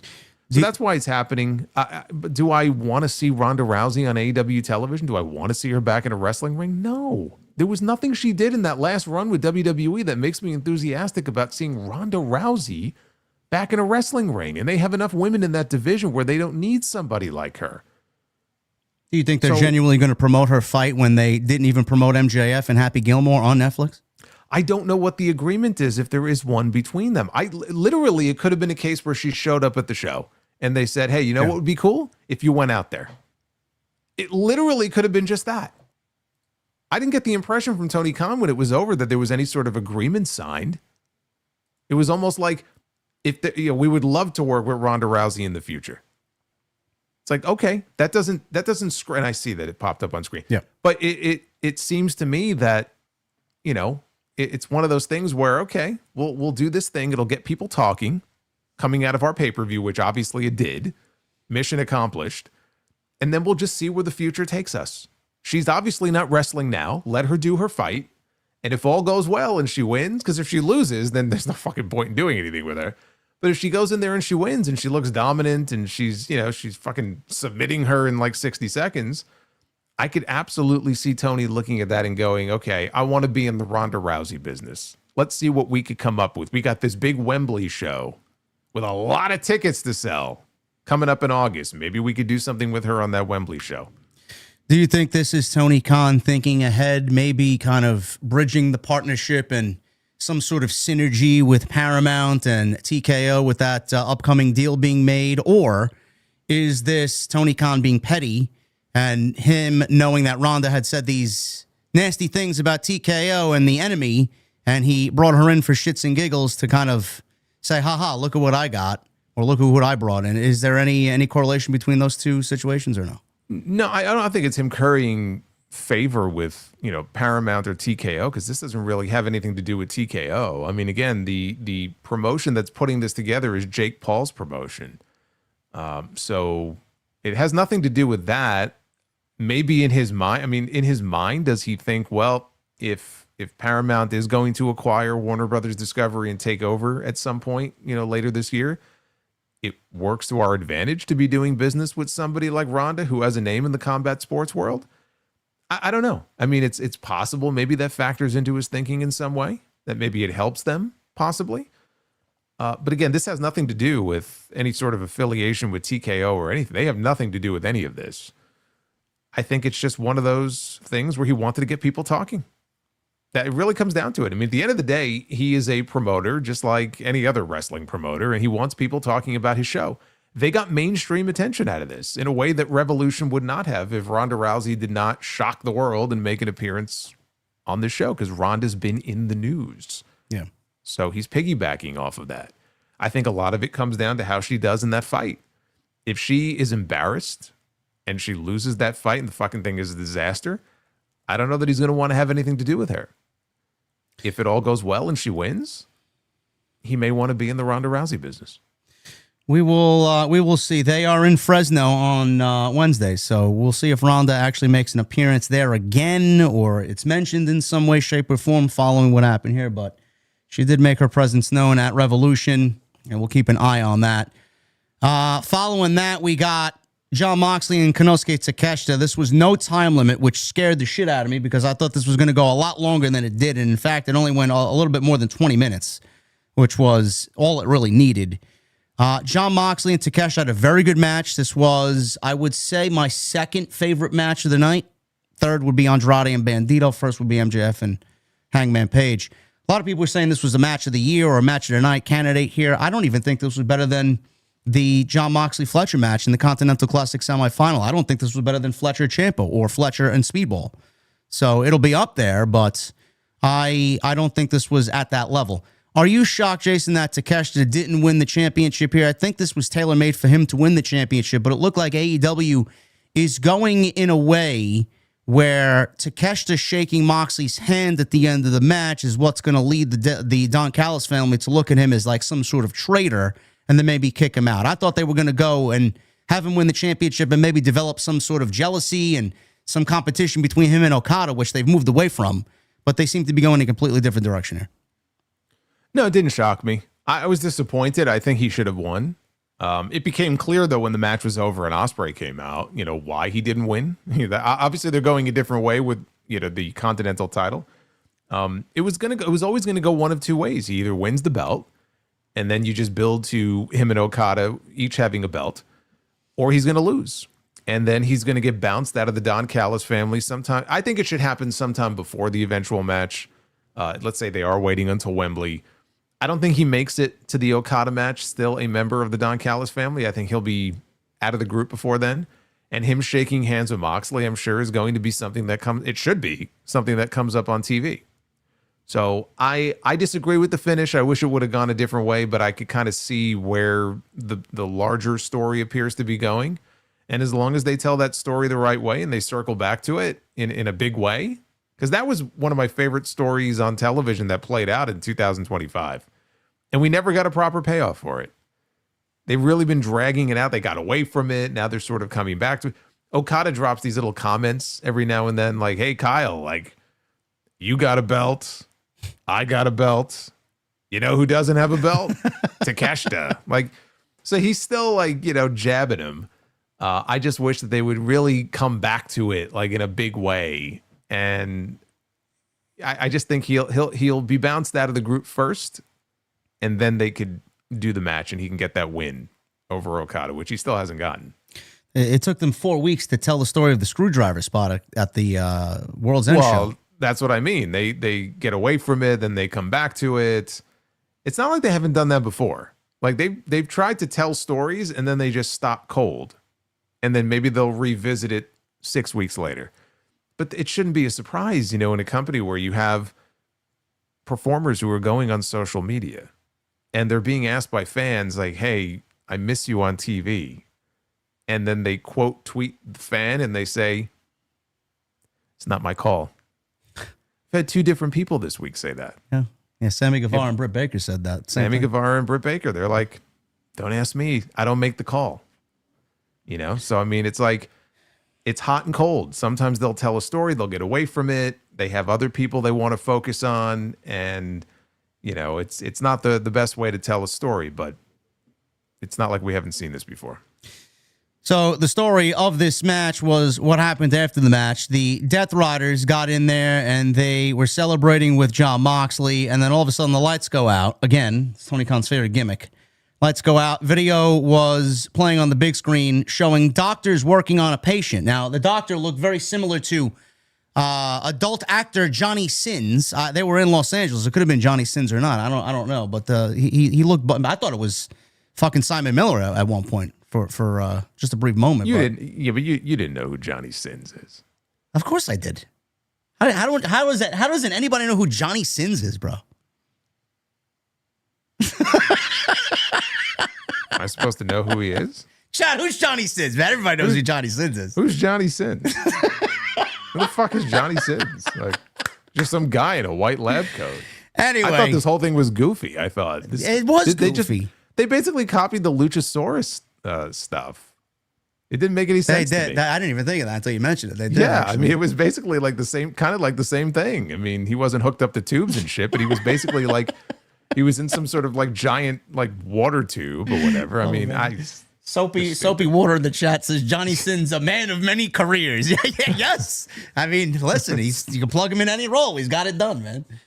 I don't know who this is. Should I know who this person is? I don't. If you saw a picture of him, you know exactly who he is. I'm gonna Google him right now. I don't. I'm afraid of that. I don't know. Something may pop up there. Johnny Sins. Let's see.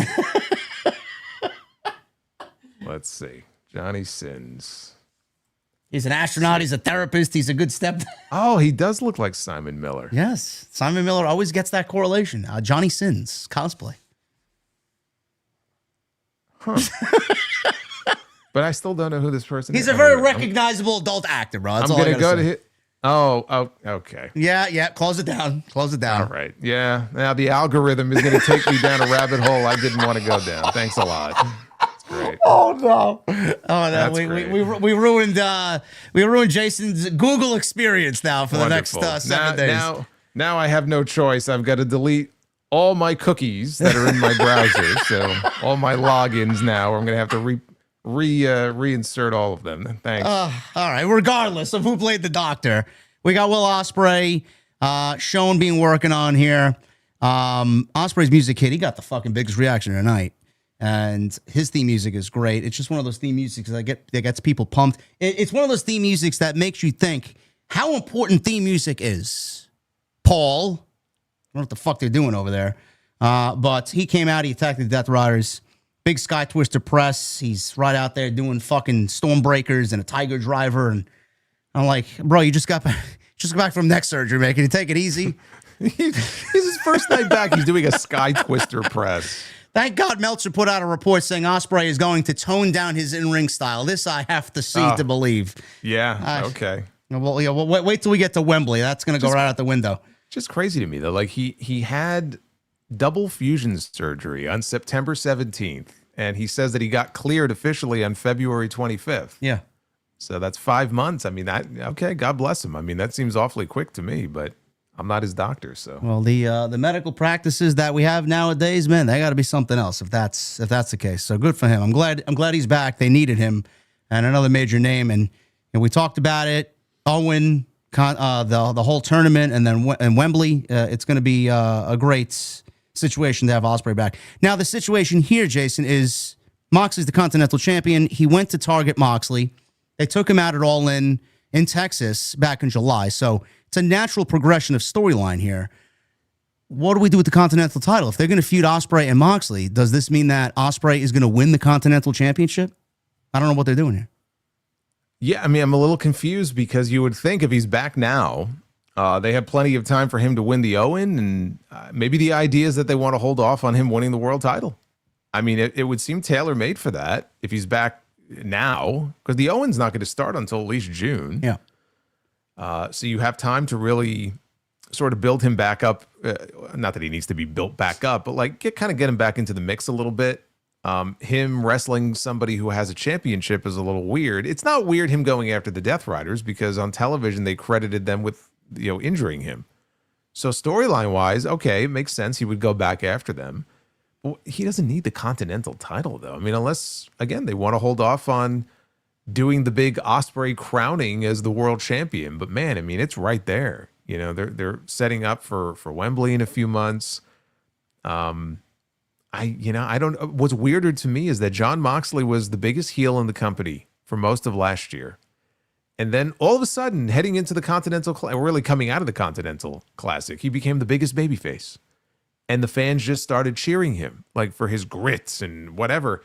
And now, when he rolled out of the ring, they were booing him.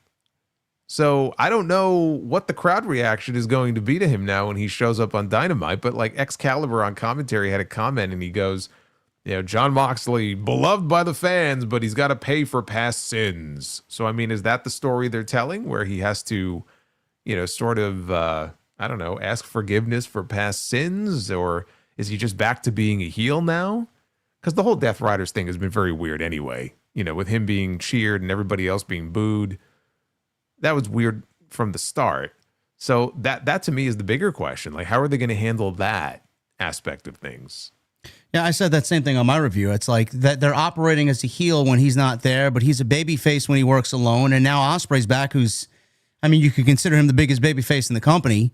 And now he's back working with Moxley. Does that now make Moxley a heel when he was operating as a babyface for the last 3 months, 4 months? Like, what the fuck? What are they doing? Can you explain to me what the fuck they're doing, what the group wants to do now? Yeah, he was booed when he left, when he rolled out of the ring. So I guess we'll find out how the crowd reacts to him tomorrow night. That would seem to set up a match for Dynasty. And I don't see why he wouldn't put his title on the line. So yeah, I think it seems like Will Ospreay is poised to probably be the man to take the Continental title. Otherwise, I don't know why you would do that match if he's just going to go in there and lose. I don't know. Takeshita didn't win it. Who else is going to? That's why not Ospreay. That's why Takeshita should have won, and then Ospreay comes out, goes after Moxley. You do a non-title match. You do a match without the title on the line. Like, exactly. I don't know. Yes. I don't know. We'll see what happens, but I think they went about this completely wrong. Ospreay's back. I'm just glad he's back. Babes of Wrath, they were the tag team champions coming into this pay-per-view on Sunday. Now, hey, wait, hold on a second. I didn't even realize that. What?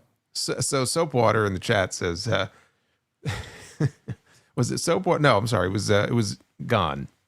He was Gone in the chat. Past sins after Johnny sins is crazy. It's kind of true, right? Yeah. John Moxley, Johnny sins. Oh my God. Wow. I didn't even realize that. Yeah, look at that. That's crazy. But now I have this horrible image in my head now. So I have to fusing the two together based on what I just saw. So I've got to bleach this from my brain now. Now you know who Johnny Sins is. Put John Moxley's head on Johnny Sins' body. That's just terrible. It's awful. No, thank you. Babe, I wonder if Johnny Sins has played the role of a professional wrestler, chat. Maybe we should find that out. I'm curious to know if he's had that role added to his resume. Are you really curious? Because I'm not really all that curious. I don't really need to know. I know all I need to know now. Oh, man. I'm good.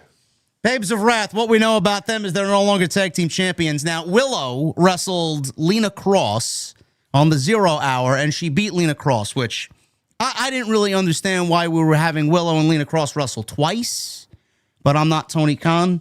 But the story there is that Willow got injured in that match, and she took that injury into this match, and this basically ended in relatively short fashion. We got Lena Cross and Megan Bayne, who are now known as the Divine Dominion, winning the tag team championships. I actually like this team a lot. I think they're fucking great. Yeah, poor Penelope Ford. Yeah, I know. She lost her spot. Yeah, it's going to be tough to get that back. I think Megan Bayne and Lena Cross look very, very good as a tag team. I'm just glad, Jason, that they took the belt off Willow. I know Harley was just a single champion. Willow had 2 championships. She's still the TBS champion, but I'm just glad that they rectified this, putting double championships on Willow and Okada and Kyle Fletcher. So I'm glad they rectified that tonight, but I'm not surprised that this resulted in new champions. No. Can you imagine how awful that would have been if Willow beats Lena Cross on the pre-show and then she comes back 2 hours later with one good arm and she beats her again? No, you can't do that. No. I love that. That's one of her new finishing moves now is the backslide. Yeah. She beat Persephone with a backslide, and now she beat Lena Cross with a backslide. Yeah. So Willow, I don't know where they go with her, if they're going to remain a tag team with Harley. Like I said, I like this tag team a lot, and there should be a lot of fun matches coming out of that division with them as champions. Brody and Swerve, this was also very good. A nice addition to the card. Swerve wins. This was for the most dangerous man in AEW. There was a lot of spots on the outside where they pulled up the matting around ringside and exposed the concrete. So Brody at one point looked for a gonzo bomb outside, but Swerve ended up delivering a vertebreaker on the concrete outside, and it did not look good. So that was the big spot of the match. So we get Brody no-selling a bunch of house calls. He comes back. Strickland connected flush with the third one, and the third one was what put Brody away. And then we talked about Omega. He came back. He ended up chasing Swerve away, and that is where we are going now. So Kenny did show up on the show. He did make it back to Japan. Don't know what that flight looked like or when he left, but he was competing in Japan at the Street Fighter Capcom Cup. Do you think they made a mistake by not doing this match here? And if they had Omega ready for the pay-per-view, that they didn't do it here? Or are you okay with him missing the show? No, I mean, that's fine. I mean, look, he missed the show because he had a commitment that he made previously and he couldn't get out of it. Yeah. So, at least they were able to get him back in time to make an appearance. And now they can set up for a bigger match at, a Dynasty now. Big rematch between them. So it's fine. I mean, in a perfect world, he would have been on the show. But they have him back, and now they can just set it up for the next pay-per-view. So it's not really a big deal. The thing I liked about the Swerve in the Brody King match, it was violent without being overly violent. Like some of the stuff they were doing outside the ring, it was brutal, but not like in a bloody way, because we had that Texas death match coming up. So we had enough of that elsewhere on the show. So they were violent, but they didn't go overboard with it. Chad is telling me, and I have visual evidence in front of me, that Johnny Sins played as John Cena. Boy, you're still really hung up on this Johnny Sins thing, aren't you? We asked him in the chat, and they're giving me the answer to my question. So I was very curious to see if he played a pro wrestler. JD's going to go, sir. We know what JD will be doing when he's done with this stream tonight. Going to go do some research on Johnny Sins. No, thank you. No, thank you. Brody. You're going to get a cold beverage, and he's going to sit back. He's going to do some research on what other things this guy has been a part of. Oh, man. So Brody loses to Swerve. We had Tekla against Chris Statlander, the 2 out of 3 falls, AEW Women's Championship. There was a lot of speculation online coming into this match that this could be the final time we see Chris Statlander in a major championship match, as people were speculating that she could be on her way out of the company. Now, we don't have any solid confirmation or news on that. People were just kind of running with that because it was a topic of discussion. But you do have to question, Jason, with Statlander now losing this match, even though the Sisters of Sin interrupted and caused an interference here for her to lose this match. Even if she does get another match with Tekla and wins the championship, what's going to come out of that, and where do they go? It's almost like they shouldn't even bother doing it. I know Tekla mentioned something at the post-show media scrum saying that she's moving on. Stat doesn't deserve it. She's going to put Stat in the past. What do you make of this, and what do you make of Statlander losing this 2 out of 3 falls? I mean, what I get out of it is that Chris Statlander really is someone who has no obvious direction coming out of this, and Tekla's probably moving on to someone else. I mean, is there really a need to run this back again? I get that they protected Statlander. She had a visual pin there at the end, and then the Sisters of Sin ran in. So, I mean, you could argue, okay, she deserves a rematch. You know what? I guess I could see a rematch like on TV. I could see them setting that up as maybe a Dynamite match with some other stipulation and then just kind of blow it off there.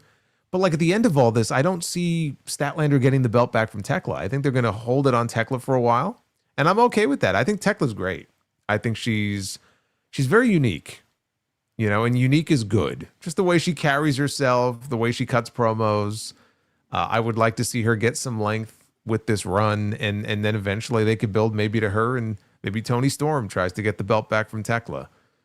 But Statlander, there's just no obvious direction. I don't know where to from here for her.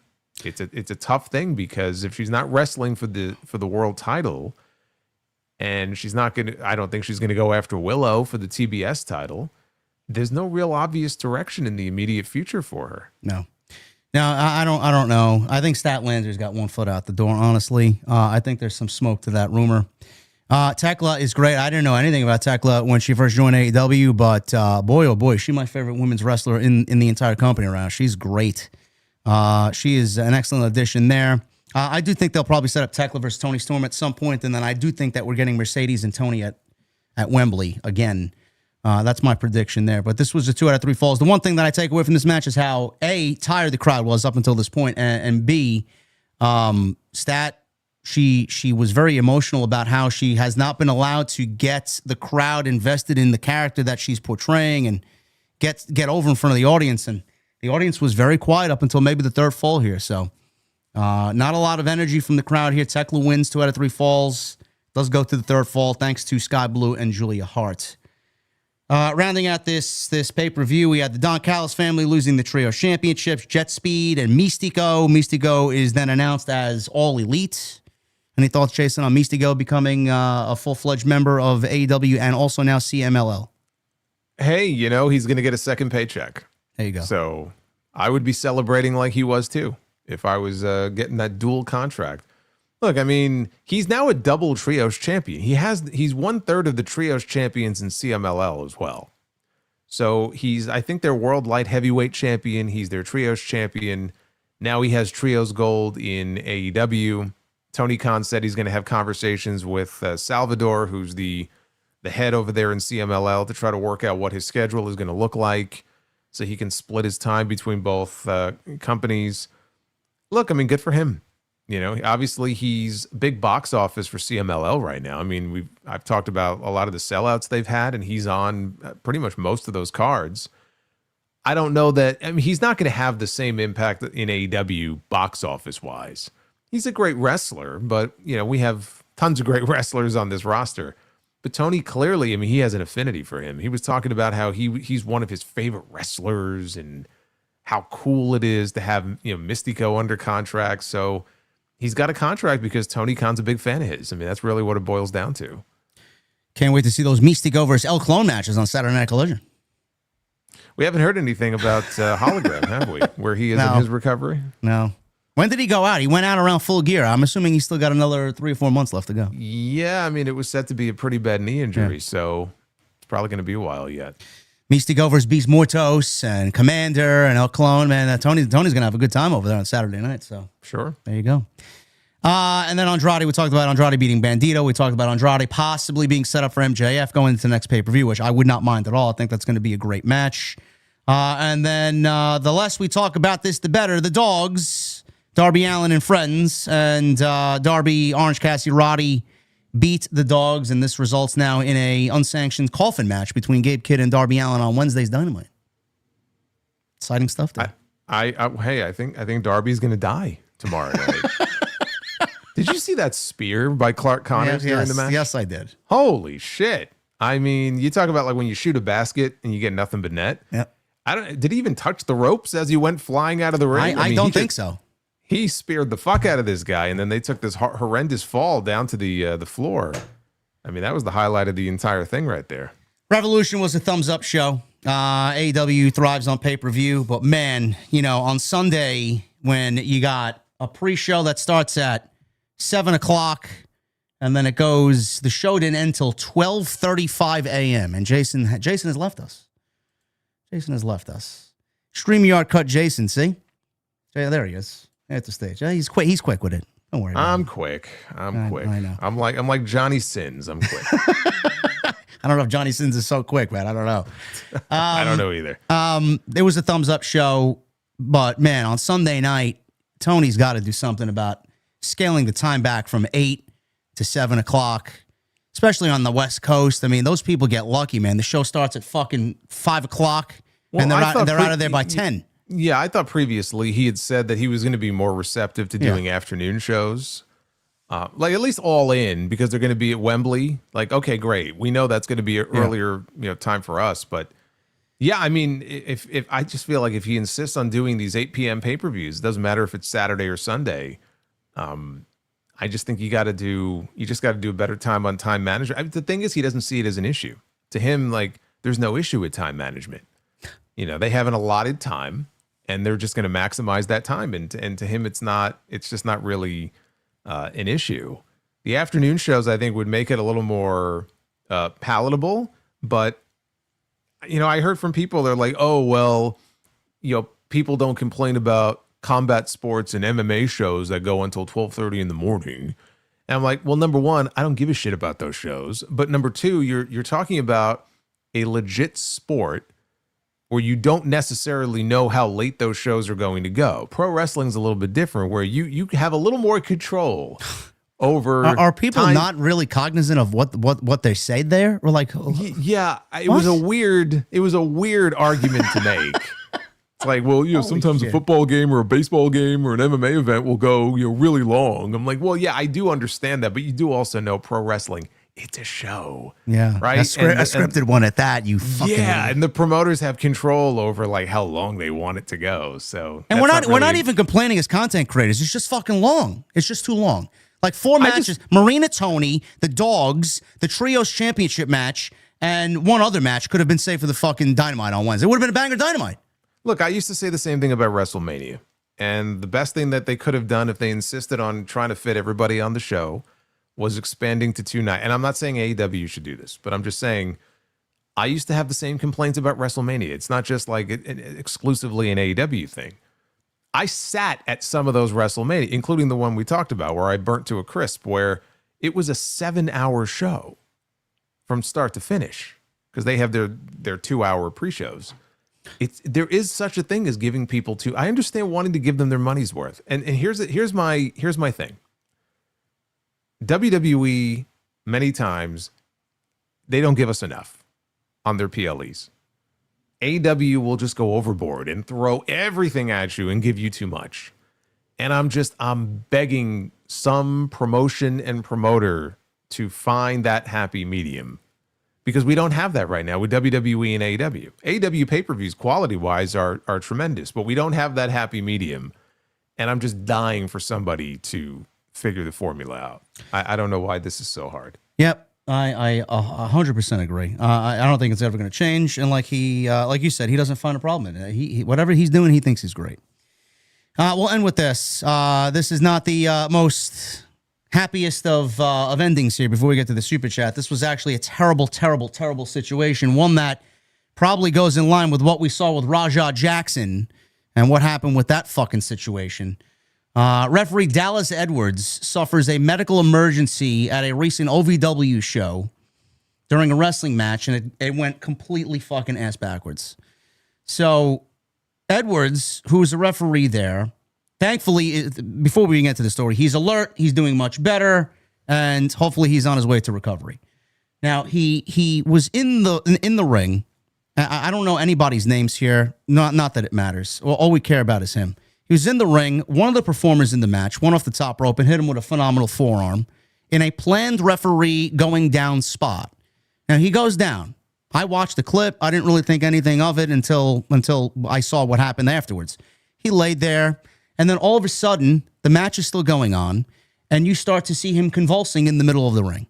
It was at this point, one of the other performers, one of the larger men in the match, he sees what's going on, and he starts kicking him out of the way, and rolls Tony Evans. Yeah, Tony Evans rolls him out of the way, and everyone's just watching this on social media, like with their jaw dropped, you asking what the fuck is going on here.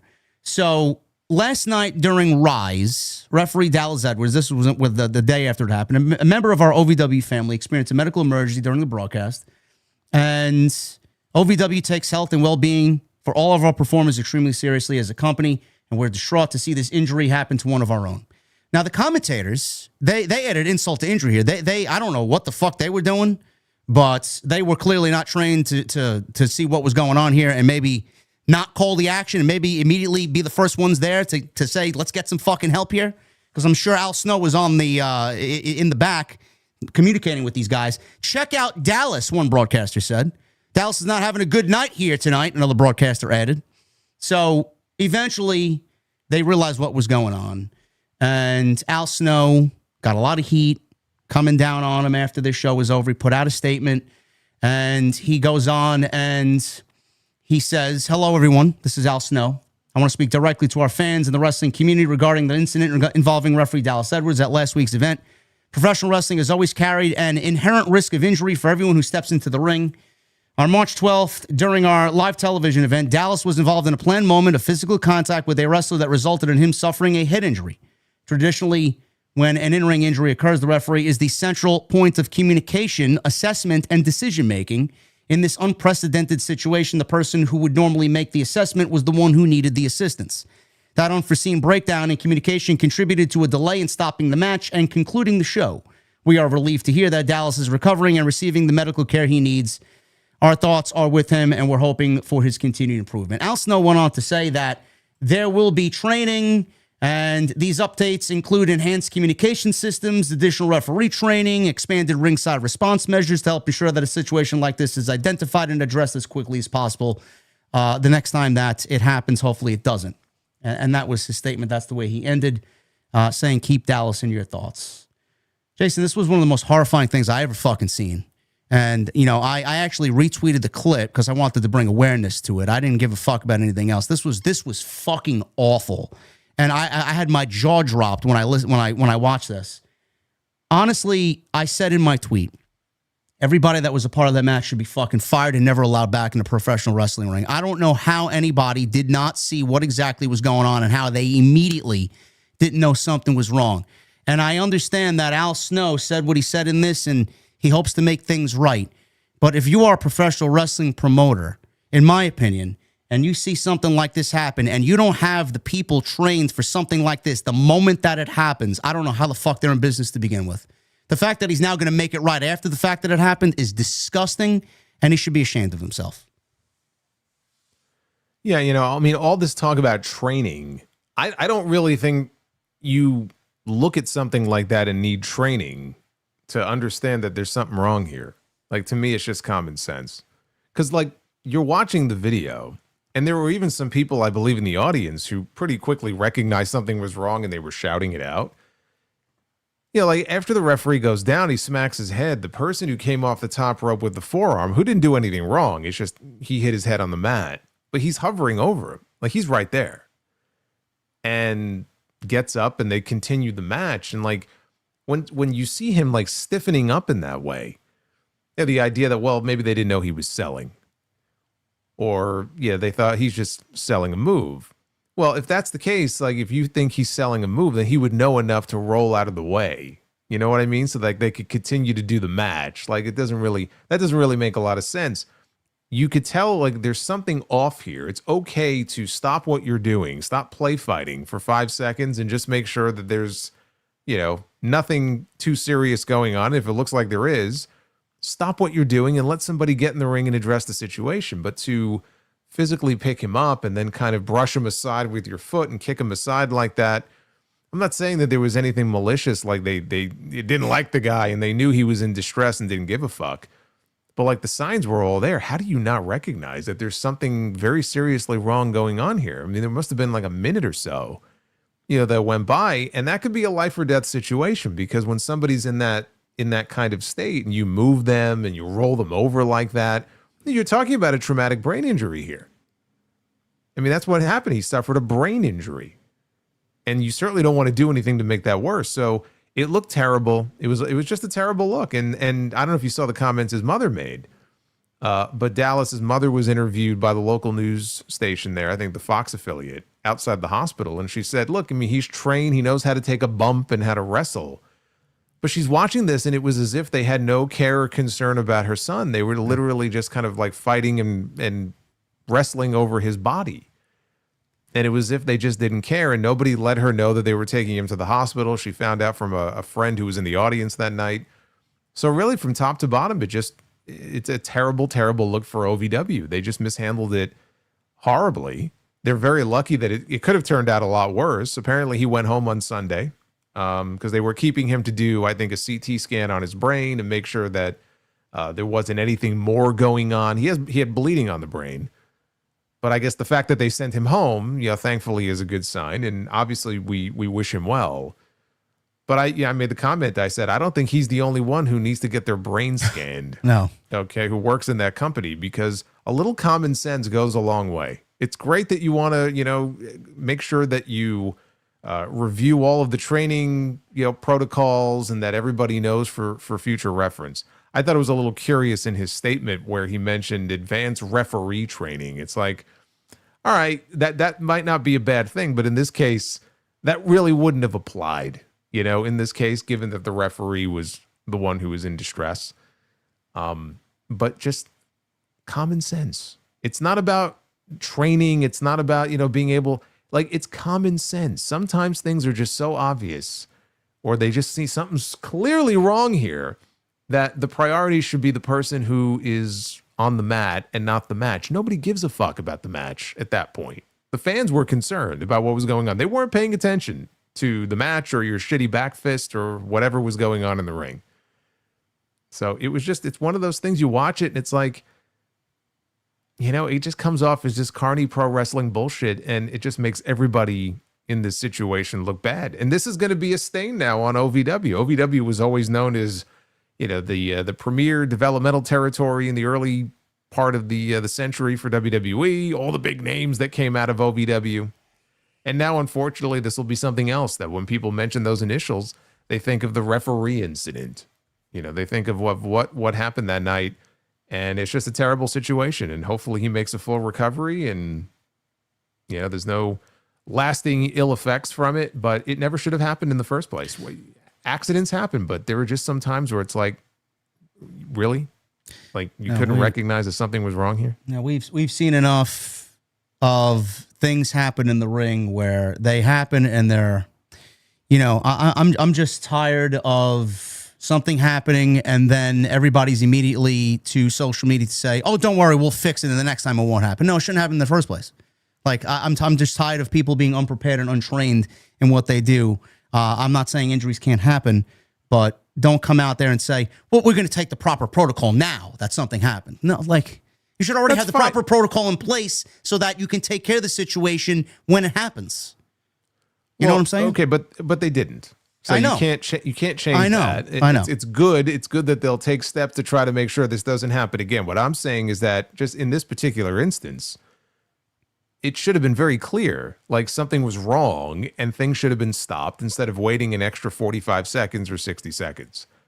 Instead of just literally rolling him. Like if you saw when he rolled him over, dude, he was so stiff. Like no human being, I don't care if you're selling or not, they're not going to move like that. But even though if he was selling, don't you think he would have communicated to the talent in the ring, I'm going to oversell this referee bump here and I'm going to sell, you'll know when I do it. Like, well, I don't know what they would or would not have. That's why I made the comment. Like, if you just chalk it up to, oh, well, I thought he was selling, then why is he laying sprawled out in the middle of the ring when you're still trying to work the match? He would have moved out of the way. Yeah. You wouldn't just be laying there so you can't do your shit. You know what I mean? Like, so there's just some very basic things that didn't make any sense to me. Like, it was pretty clear watching it, something was wrong, and then you just see just completely reckless, and it's just. Again, I'm not saying they intended for it to happen. I'm sure they feel bad about it, but it never should have happened in the first place. And at least if something good comes out of this, then sure, take extra precautions to make sure that this shit doesn't happen again in the future. I mean, Al Snow posted that comment, I think on Saturday. This taping was on Thursday. Friday morning, he was posting, Waffle House jokes on Twitter. So what a dumbass. It took a while. He was getting dragged on social media. That's why he had to put a statement together. Yeah. Meanwhile, Friday morning, people are waking up and looking, and he's making, jokes on Twitter. It's just a bad look. Every way that you could have handled the situation, it was handled poorly. Well, we wish Dallas the best there. Hopefully he makes a complete 100% recovery. Just an awful situation there. But we wanted to make you guys aware of that if you weren't already aware. And we thank you guys very much for a great TNT 139 here. We talked about a lot. Revolution, Cody and Randy, Oba and Brock, CM Punk and Roman. So WrestleMania season is in full swing. We got another 4 weeks, and we thank you guys for spending the season with us right here on TNT. We're going to get into your super chats now. And if you guys can, please hit that thumbs up. I would love to see 1,000 likes. We need another 125. If you guys can get that 1,000, that would be great. Helps us out tremendously. Leave a comment as well. That also helps us out. And please follow us on social media and YouTube. Everything you need is linked down below in the description. Start at the top here. Normally, it's my guy, Michael Krause, that starts us off. And I will get to these in a second. YouTube never fixed this, like, fucking crashing shit, huh? It's crazy. Still crashing twice every stream. Yes, Michael Krause with a $2 super chat. JD, Jason, OTS, TNT, let's go. Yeah. Thank you, Michael. Bossmo Jax with a $9.99. I ran across your show with Coach. Proud of you, JD. Pleased with your opportunities. The show was fantastic. You definitely have my support. It's exciting. I'm looking forward to what else is in store for you. Much love. Thank you, Boss Mo Jackson. Appreciate you, brother. You're here every week, and we very much appreciate you. Michelle with a 2. Feel like Raquel will turn on Liv at WrestleMania. I don't know. You see that happen? Possible. I think she should be out there for the match. If she's out there for the match, to me, that screams angle alert. Yeah. Listen, man, Stephanie had a very uneventful reign. If WWE keeps the belt on her, I wouldn't be unhappy, but I hope things change, especially after Mania. Well, who's next? If they keep the belt on her, who's next? Io. Asuka. Asuka, maybe, yeah. I like Asuka. Asuka and Stephanie, sign me up. Fast Daddy with a $4.99. JD Jason, never missed you guys shows. JD, another future show you should watch is Sons of Anarchy. The creator of the show was the Rider of the Shield. Yeah, you would think I would have watched it, and it's a show I never got around to, and I really should. I made a determination. I just have to find some way to get HBO Max because I refuse to pay for it. Game of Thrones is the next show I watch. So you're still avoiding The Sopranos. Anything but The Sopranos. Well, I think I get The Sopranos. I think that's on not Paramount, Peacock. Yes, but that should be the next show that you watch. It's on the list. It's on the list. I don't know if I could sit through 9 seasons or how many seasons of Game of Thrones. Only 6. It's only 6 seasons? Oh, well, Game of Thrones. No, Yeah. well, 6 seasons of The Sopranos. I may do that then. I'll see. I got to make Game of Thrones definitely has more seasons than The Sopranos does. Kanan with a 7 months. Awesome stream as usual. So glad to see you're doing well. Love the show with Coach. Keep up the great work. Would love to see HOG reviews. I don't know. HOG reviews. We'll talk about it. We got a show on Saturday. I'm sure we'll talk about some of it on Tuesday next week. Timothy James with a 14 months. Congrats on a great premiere today. Nice to see the Otis family contributing. Look, Coach was impressed with the amount of viewers in the chat. Go JD. Yes. Coach is very pleased. He texted me this evening saying he was over the moon about the impressions and the support on the show. So glad you guys enjoyed it. And we'll be doing it again every Tuesday. Baltimore Jackson with the 199. I love the Rolls-Royce reference from earlier in the show. Yeah, I don't know where that came from. Jason might have come up with it and someone ran with it, but I think that's quite ingenious. TJ Calhoun, $20 super chat. Hey, JD, I've fallen out of love with wrestling for a little bit since WrestleMania 41, but I always love to catch up on your streams on the current product. You're one of my favorite YouTubers to watch alongside Cody Leach and Sean Chandler. I appreciate that, Calhoun. I'm not familiar with those two gentlemen, but if you're not up on the Solid Monster, this guy is worth watching as well for your pro wrestling fix. You don't need to watch the shows with us, I'll tell you that right now. We got you covered. Michelle with the $2 super chat. Roman Punk promo was changed before the show. Yes, we did talk about that. They wanted to mention Larry and then changed, mentioning Larry. Arcade, $2 super chat. Hey, JD, why weren't we driving in the Dark Horse? On TNT, I don't drive in the Dark Horse. I can't fit Jason in the Dark Horse. It'll be a little weird. Yeah, it's too small, yeah. Yeah. Ali with a 2. What if Randy was talking to Arn Anderson? Possibility. Maybe Arn shows up in Cody's corner. I don't know. I mean, I guess there was that one time in WWE where like Cody was backstage and he was walking and Arn was there. So that was the one time we had Cody and Arn on WWE television. So, you know, they've established that he's sort of a mentor for him. I don't know. I mean, do you think? I guess. I mean, Arn can still cut a promo. I mean, that could be good, I guess. I would not mind to see him back on television, but you don't want to muddy the television too much with extra, cast of characters. Centralized Cody. Bring back the Glock reference, right? Yeah. Maybe we'll get Armed Anderson on SmackDown on Friday. Yeah, good old Armed Anderson. Michelle with it too. Seth Braun at WrestleMania. Who will win and who should win? I personally think this is happening. I don't know how Jason feels. I think we are getting the match. Otherwise, I don't know what Seth does. And when it happens, I think Braun wins. I think Braun should win. Yeah. Absolutely. Baltimore Jack with the $4.99. JD Solo, is Stranger Things in your top 10 greatest shows ever? And since we have JD with Coach, can we get Solo with Ryback, Michael Cole, or Wade Barrett? No, and no. I mean, they don't do podcasts, right? I thought Ryback had one, no? Michael Cole and Wade Barrett don't do podcasts. Ryback is a no, automatic. Yeah, no. We're not going to do that. Stranger Things is in my top 10. Yeah, I enjoyed it that much. I did.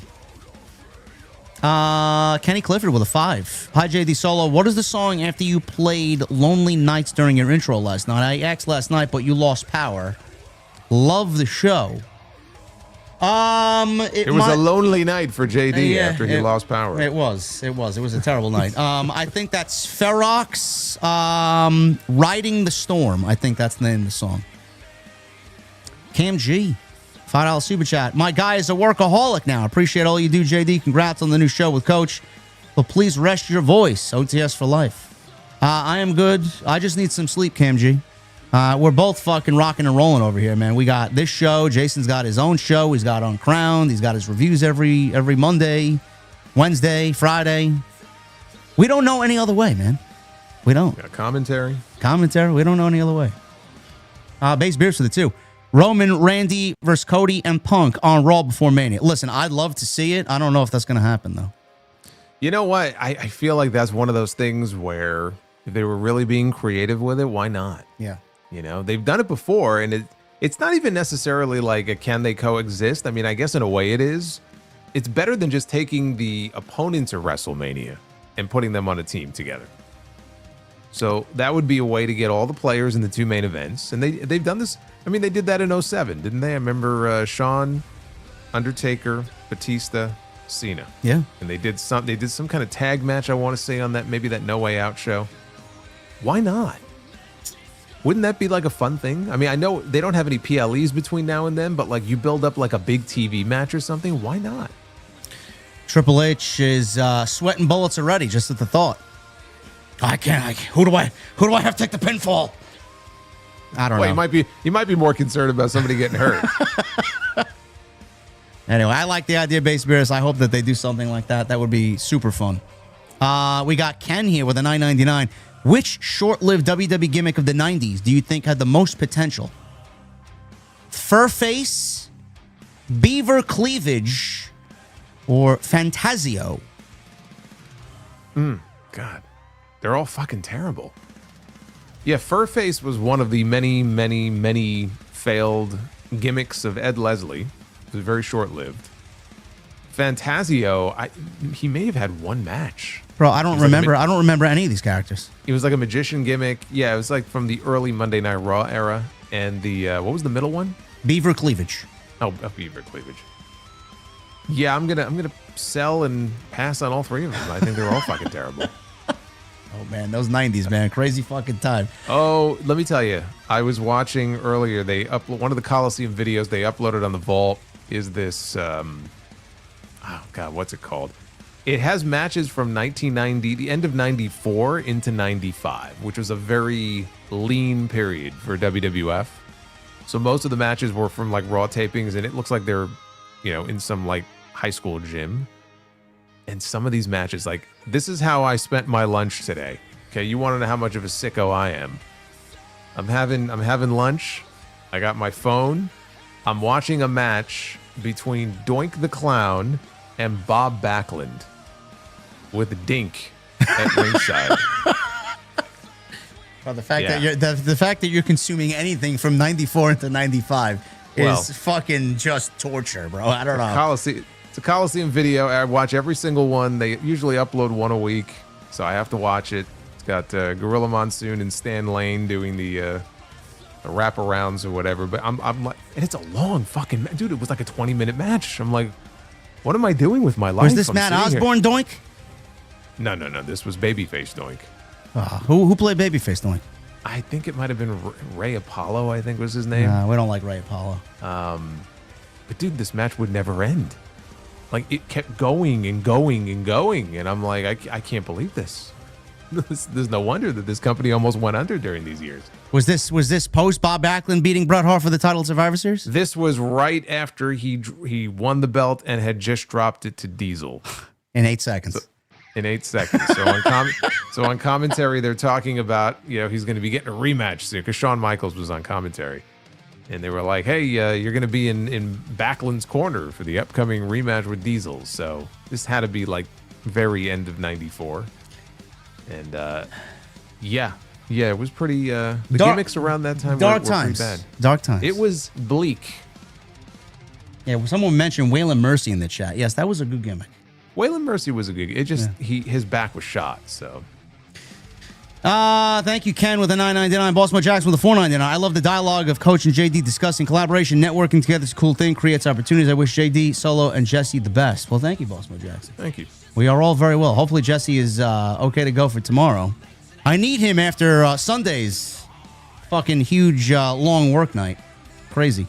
Michael Krause with a $2 super chat. JD loves that MFT. LOL. I do not. Nobody loves the MFTs. Bruce Pritchard does. Big Ben, you got 3 bombs, brother. Thank you very much for the 300 in super chat. Glad you're here. Hopefully it's not the last. Krana with a 5. JD Solo are the best. Have you guys heard Ricky Sosa's theme song? Very catching. Also heard Randy was talking to Salamonster on the phone. Hashtag fuck Utah. We love Utah. I don't know. Was Salamonster talking to Randy Orton on the phone? Well, if I was, I wouldn't tell you. And Ricky, I have a better camera on my phone than he does. You do. And whoever was filming. And Ricky Sosa, yes, he's got a very catchy theme. I tuned into his TNA debut on Thursday night, a week ago. He'll be in Vegas. Just keep an eye out. He'll be in Vegas. Big Ben, $99.99. Thank you, brother. Bossmo Jackson, $4.99. Here's an idea. Get rid of the speed title and bring back the cruiserweight title. I heard people talking about this. Is it worth the trouble? Solo. Thoughts? No, I don't think you need to bring the cruiserweight title back. I really don't think there's any need for it, honestly. I don't think there's any need for the speed title either. So if they were going to introduce some new championship, I still really like the idea of having like mixed tag team titles. But I can't really justify it when we have so many tag team titles already that really don't mean anything. So I would just say get rid of the speed title and just leave well enough alone. I don't think you really need to replace them with anything. No more. Do they still have the Heritage Cup down there? Yes, they do. Okay, so you got the Heritage Cup, and yeah, they got their things down there in NXT. Thank you, Bossmo Jackson. Demeter Bully and Doggy with a $14.99. At WrestleMania for Punk's entrance, a choir on stage sings Living Color while a hooded man with a torch is in the middle. Then This Fire Burns plays and hooded man reveals himself as Punk with the crowd singing along. Wow, he had a consistent thought and not that bad of an idea, you know? For some reason, I thought he was going to suggest something different where there's a man with a torch and then This Fire Burns plays and like the person drops the torch and sets the choir on fire. I legit thought it was going in that direction. Wow. So this was actually a very coherent. Yes. I thought creative idea. Thank you, Demeter. It's not going to happen. I don't think Punk likes that music. This Fire Burns? I don't think he was ever a fan of it. Right. I thought I remember him saying that at one point. I could be wrong, but I don't think we're going to get it. Yeah, it's a good song, but Living Color is his theme. So, Walker Stubbs with a $1.99. What happened with the whole Chris Jericho thing? He's still on ice. Tony's got him iced. Michael Krause with it too. Talk of Oba working with Seth. Thoughts, JD and Jason. In what way? Like a babyface pairing? I don't think he needs it. Oba and Seth as a duo, babyface. No, duo? I mean they're both babyfaces. I don't really understand the context. No, you're working against each other. Doesn't really make sense. What I'm interested in seeing is Braun versus Oba when it happens. That's the big money match there for the future. You remember we got a tease some time ago for Braun Breaker and Jacob Fatu and how like amped up the crowd was for it. Think they still would be? Yes, I do. Big Ben with a $19.99. How long are we going to get Raquel losing while Liv is out there? LOL. Something got to happen at Mania, right? Yeah. Yeah, I think the Judgment Day implodes. I think the ladies get into a nice little angle. We'll see. I think Roxanne's going to win Money in the Bank. I think that's the right way to go about that. Maybe Liv is the champion by the time that happens and we get Liv and Roxanne. Exotic Gaming with a $4.99. JD with the 2 count. An awesome debut. Jason with Uncrowned. You two are making the space more entertaining by the day. Thank you both. Well, thank you, Exotic. That's what we're trying to do, man. As long as you guys keep consuming it. You know what? I was thinking about this earlier. We got Tuesdays locked down. We're Mr. Tuesdays. Yeah, we do. Bro Mobile, the 5. I don't care what people say. When Brock wants to work with someone, he does everything he can to put them over. Drew, Bryan, Cena, Cody, and now Oba. You forgot AJ. AJ had a great match with Brock, too. Well, supposedly he enjoyed working with Samoa Joe also. Yes. I would have loved to see that expand a little bit more than just that one match. Baltimore Jackson with the $4.99. Ronda showing up in AEW threw me off. I thought she didn't like wrestling. I'm not sure what to expect with her in AEW. Well, nobody knows what to expect, Baltimore Jackson. You know, she had some derogatory things to say about the business and, you know, Becky and Alexa and who knows. We don't know anything about her debut. Could be just that one night. Could be something for Wembley. We don't know. Eclipse with a $4.99. I think Oba has a dominant match at Mania, but Brock catches him in the last second with a Kimura submission. Happy St. Patrick's Day to everyone. Oba tapping out? Is that the way to go? No. Catching him with a pin. Yeah. To me, I could see that. I don't like the idea of him. Look, I know it's Brock Lesnar, former UFC champion. There's no shame in tapping out to a Kimura lock, but I don't like him tapping out in his first WrestleMania match. No. I'm excited. They got a great match there, and I can't wait to see what they do. Baltimore Jackson, thank you. Eclipse, thank you. Hollywood Guy, $5 Super Chat. Not sure if you mentioned them or give a shit, but the Bellas could be the other tag team. Oh, they'll be there. We know they will be. Well, I mentioned them. Yeah. I think I mentioned them. You did. Andy with a $9.99. Funny how Fightful, Wrestling Observer, and all the journalists didn't condemn Ricochet for his stupid tweet, yet retweet the fuck out of this fake apology. My words, not JD or Solid Monster. They're fake as fuck. Love TNT. Well, I didn't even know he apologized. I know he deleted the tweet, but I didn't know he apologized. Yeah. He posted this. Said, I took out my hatred for the IWC on Sandy and inadvertently others who were affected by MS. She didn't deserve it, and for that, I sincerely apologize. Moving forward, I'll do better. There you go. That was at 7:20 tonight. All right, let's move on from that, chat. Nothing more needs to be said about it. He did what he needed to do. He did the right thing. Should have never been said in the first place. Baltimore Jackson with 199. Oba is greater than Gunther. Check mark. It's not even close. Right now, yeah. Right now, yeah. But they will meet this year. Triple M with a $5 Super Chat. Game series with the best music. For me, it's Sonic, Dark Souls, and Final Fantasy, mainly 14. Elder Scrolls and Destiny, honorable mentions. What about you guys? Sonic is a good one. Huh. But I gotta go, gotta go Mario Brothers too, right? He didn't mention Mario. I'm not choosing Mario, no. No? No. You don't like the music? Oh, the music's fine. It's not my top of all time. All right, but Sonic, I agree with Sonic might be my number one. I gotta say Final Fantasy VII, Chrono Trigger, and Destiny definitely in the top three. Destiny's got a great soundtrack. Big Ben with a $50 Super Chat. My God, Ben, you are a fucking beast tonight. As Roman says, if Phil wins, so be it. I like Punk as well. Yeah, he keeps calling him Phil, as if that's like some insult. You're calling me by my government name. Is that supposed to bother me? Better Network with a 2. Is your new show on Spotify with the coach? No, but I was planning on uploading it either tonight or tomorrow morning, so look out for that. Jericho 8131 with the $10 Super Chat. Maybe it's just me, but Roman felt like he fell back into Big Dog Roman towards the end of that segment. The way he was tripping over his words, looking for the right words to say, it was really awkward. Yeah, I don't know what happened there. It didn't feel good. Very disappointing. Baltimore Jackson with a 199. Roman sounded like Big Dog Roman on Raw. So more than one person feels this way. Thank you, boss. Toya with a 5. Next face off, Roman is going to attack Punk at the senior citizen home. Well, he is old man Punk, right? Apparently, yeah. We got a $5 super chat from Asir with a $5 super chat. Do you think the OG and New Bloodline will join forces as a mega stable? The New Bloodline? The New Bloodline? What is the new? Did I miss something here?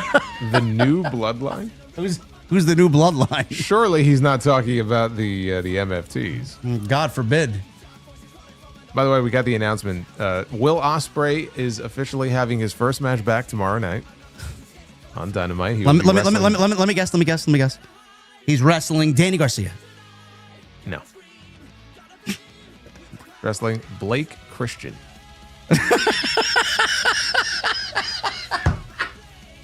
Man, I was way off. Holy shit. Yeah, you were pretty far off. Vanilla Baby. Look at that. Who asked for it? I don't know. Tony Isn't Khan, he in the apparently. swirl? Yes, with Lee Johnson. Okay. There you go, chat. Reason to tune into Dynamite tomorrow. I know it's exciting. Big Ben with a 1990. Another great show, boys. Got to be up early for work, but I'll be watching until the show is over. Just won't be in the chat. Have a good night. He said this at 10:33. Thank you, Big Ben. Hopefully you're tucked in bed and sleeping by now. He's dreaming of TNT for next week. Jason Barker with the $10 super chat. Good evening, JD and Jason. What's your opinion on Ricochet and the incident about the woman with MS? Does the silence of the news media on the initial incident concern you? I don't know what you guys want us to say about it. He already apologized. It's a sad tweet. It should have never been tweeted. Let me make a 20-minute video on why Ricochet made this one tweet. Bader Mohammed, thank you, brother. Just like last year, this has been an underwhelming road to WrestleMania. Actually, I would rather be stuck at a rest stop in the middle of the road with a flat tire rather than driving down the road. Well, it's picking up, bro. We got a little bit more excitement with Oba and Brock. We got Randy on Friday, hopefully explaining what he did. Maybe Cody bleeds again before Mania. Who knows? But we are in a better position this week than we were last week. It's progress. So you know it's WrestleMania season because Cody Rhodes has bled. Yes. It's 3 years in a row now. I know. And I think our resident demon diva, Issa, mentioned something about that on social media. How do you get over Cody during WrestleMania season? That's right. Just bleed. Just bleed. Kill Switch Red with a 5. If AEW had a second set of pillars still active, would you include Orange, Pac, Chris Statlander, Eddie Kingston, Moxley?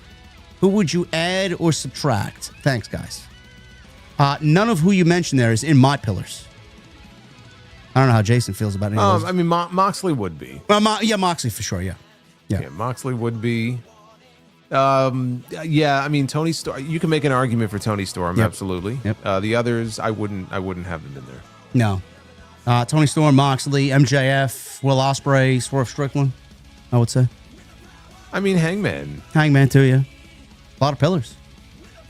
There are. Did you see Swerve had put out what he believes to be the AEW Mount Rushmore in terms of the names that he feels have been the most important?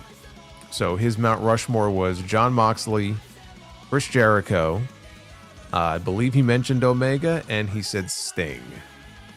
Because even though Sting came in before he did, when he came in, he could feel the difference. Having him in there as their like resident legend was like a big deal. So that was his Mount Rushmore. You can't hate on it. Well, I mean, it's not bad. It's not mine. It's not bad. I mean, I think in terms of Moxley and Jericho, I think those are a given. Yep. And I think I agreed with all but Sting. I think I had MJF in that spot. Yeah, MJF's got to be on there for sure. So yeah, for me, Moxley, Jericho, because you can't deny the importance of them in the formation of the company. No. And then Kenny and then MJF. I mean, I tried to get Hangman in there just because he's also been. They've promoted him as such a key figure for so long, but he just kind of falls off. I agree with those four. Yeah. Bader with a super chat. Night 1 of WrestleMania ending with Randy punting Cody and winning number 15. You love to see it. Well, listen, I hope that happens. I hope 15 happens for him. Jason thinks Cody might end up winning, but we'll see. We got Ramit with a super chat. Let's hope to see Ronda and Saraya seen together in AEW. Mercedes Moné and Bayley reunite in AEW, which is great for AEW. Let's hope to see this. Saraya just left AEW last year. She's not going to be back. Bayley, I think she's got at least a year and a half left on her current deal. I could eventually see Bayley join AEW. I could see that. Thing is, will Mercedes be in AEW? I don't know. But The women's division is stacked, Ramit. That's all we need. That's all we know. Young B with a $5 super chat. Okada challenges Mox to further put it in Takeshita's face and beats him. Then we can do Mox Ospreay, and Takeshita would have a bigger underdog story at All In. So we're going right back to Okada having multiple belts? Yeah, that's a no-go for me. Or is the idea that by taking it from Moxley, he reunifies them into the unified title? That I could get behind.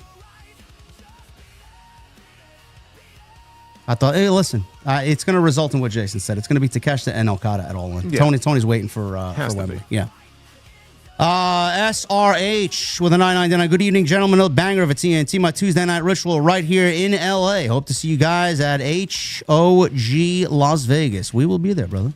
We'll be there. We're all booked. Bro Mobile with a $5 super. I don't know if you guys mentioned this at all, but Ricochet's tweet about MS was an asshole move. Good that he received the backlash for it. What an idiot. Yes, update on this. This is like the 4th super chat. He did apologize and he deleted the tweet. Thank you, Bro Mobile. Tone VC with a $2 super chat. Happy St. Patrick's Day. Everyone drinking a Guinness. I had one. I bought a whole 8-pack for $15.99 at the food store. Fantastic. They were on sale. Wow. Yeah. You know what would be cheaper, though? What? Real American beer. I got that in the fridge downstairs, too. Which it's staying in the fridge, and I haven't opened it. And don't plan to. I was going to say, enjoy. No, thank you. It's a collector's item now. Big Ben with a $4.99. Great show, boys. 11:24. So he may still be awake, Big Ben. Thank you, brother. Alex with a $5 super chat. Brother JD and Solo, what's going on with the Mania 42 graphics department? At this point, they're getting more action heading to Mania than Gunther. Guys, I see this story going around. It was in my notes. I didn't really want to touch upon it because I felt like it wasn't really important. Guys, they had different graphics. They had multiple different graphic layout last year. I don't know why this is such a big deal. Like, yes, it's a little ridiculous because I don't know who it was. It was Oba and Brock that got one, and then Stephanie and Liv had a completely different one. But yeah, they did that last year. I do have to say though, the Oba and Brock one, it looked terrible. It did. It was like very grayed out and very washed out. Yeah, it was like very like darkened. Yeah. I mean, it did not look good. No. Now, I very much prefer last year's graphics with the cards and their initials on the cards. I don't know. Yeah, but I can understand them not wanting to reuse what they used last year, but like even the one that they have, it is weird how they have two different types. One of them almost looks very Tron-like. That one looks cool. And then the other one is more orange and like kind of fire almost. Yeah. And that looks good too. I don't know what they were going for with the Oba and Brock one, but they need to they need to update that. Bosswell Jackson with the $1.99. Have you guys watched Cobra Kai? I have not. I have not, and I have had people recommend that to me, so I probably should, but I have not yet seen it. Per Fightful in the chat, look at this. Cinematics. Per Fightful, Santos Escobar getting surgery on a torn tricep. Oh, boy. Really? That sucks for him. He just got back. Well, he's been back, and they just started using him, and now he's out again. I like Santos, man. That's a bad situation there. Caden with a $1.99, no message. Thank you, Caden. Furious Nation with a $4.99. What's up, JD Soul? Happy St. Patrick's Day. Congrats on the new gig with Coach JD. I watched you two earlier and thought you guys killed it. Thank you, brother. Thank you for being here. DK Juggalo with a 10. Happy WrestleMania season to you and Solo Monster. Hopefully no more cringe Roman Punk promos like Monday. Guys, it was one bad promo. I mean, Jesus Christ. When Mike Trout has a fucking bad night, what happens to the Angels fans? They give up on him. Holy shit. James Hammond with a $1.99. Venezuela beat the United States 32 to become the World Baseball Classic champions. Good. Man, someone told me that there was like, I don't know, my friend Keith said there was like something along the lines of like 54 future Hall of Famers in one game over the past weekend. I don't know. There was a ridiculous amount of All-Stars in one game. Yeah, it was something like that. Did Aaron Judge play tonight? I don't know, chat. Did Aaron Judge play tonight? I haven't watched any of the games. I'm just waiting for the job done, huh? Who do we got? Juggalo, thank you, brother. James Hammond, thank you. L Boogie with a 2. Randy Orton was talking to 7. No. No, he's not talking to 7. No, Imagine. I don't want to. Chair Shot Sports with a 990. Good evening, gents. Great show as usual. And JD, hell of a show with Coach. On the 2 count, I have a theory and wanted your thoughts. What if Rox returns, sides with Finn, and costs Dom the match? Does she have a reason to turn, though? Maybe, right? What do you think about that? Yeah, but then what does she do? She joins Finn Balor's new group that is a subgroup of Judgment Day led by him and Evil. Yeah, somebody in the chat mentioned, I think it was said, it might have been Cinematic, who said on the Super J cast that they mentioned that Evil and Hiromu Takahashi are on their way to WWE. Fantastic. Can't wait. Michael Krause with 27 months. JD, congrats on the new show. Congrats on the 175K subs. Jason, thank you for all you do. Appreciate all of your dedication each week. Let's go. Yeah. Thank you, brother. Thank you, Michael. Michael's here every fucking night, man. We love Michael. Furious Nation with 999. What if Kevin Owens is the one who Orton was talking to, and at least the KO helping / managing Orton, winning the WWE title at WrestleMania, which eventually leads to KO leaving Orton due to Sammy? Leaving Orton due to Sammy. Like Sammy convincing him that he's doing evil? Join the good they side can bring again? Evil in. Yes, They yes, have Evil coming into the company. yes, Maybe yes, they could. work him in there in some way. Listen, Kevin Owens back on TV is better TV, at least for the time he's on. Boss Mo Jackson 199. Worst gimmicks of the 80s? I don't know. Anything off the top of your head that jumps off the top of your head? I mean, I'm sure there were plenty.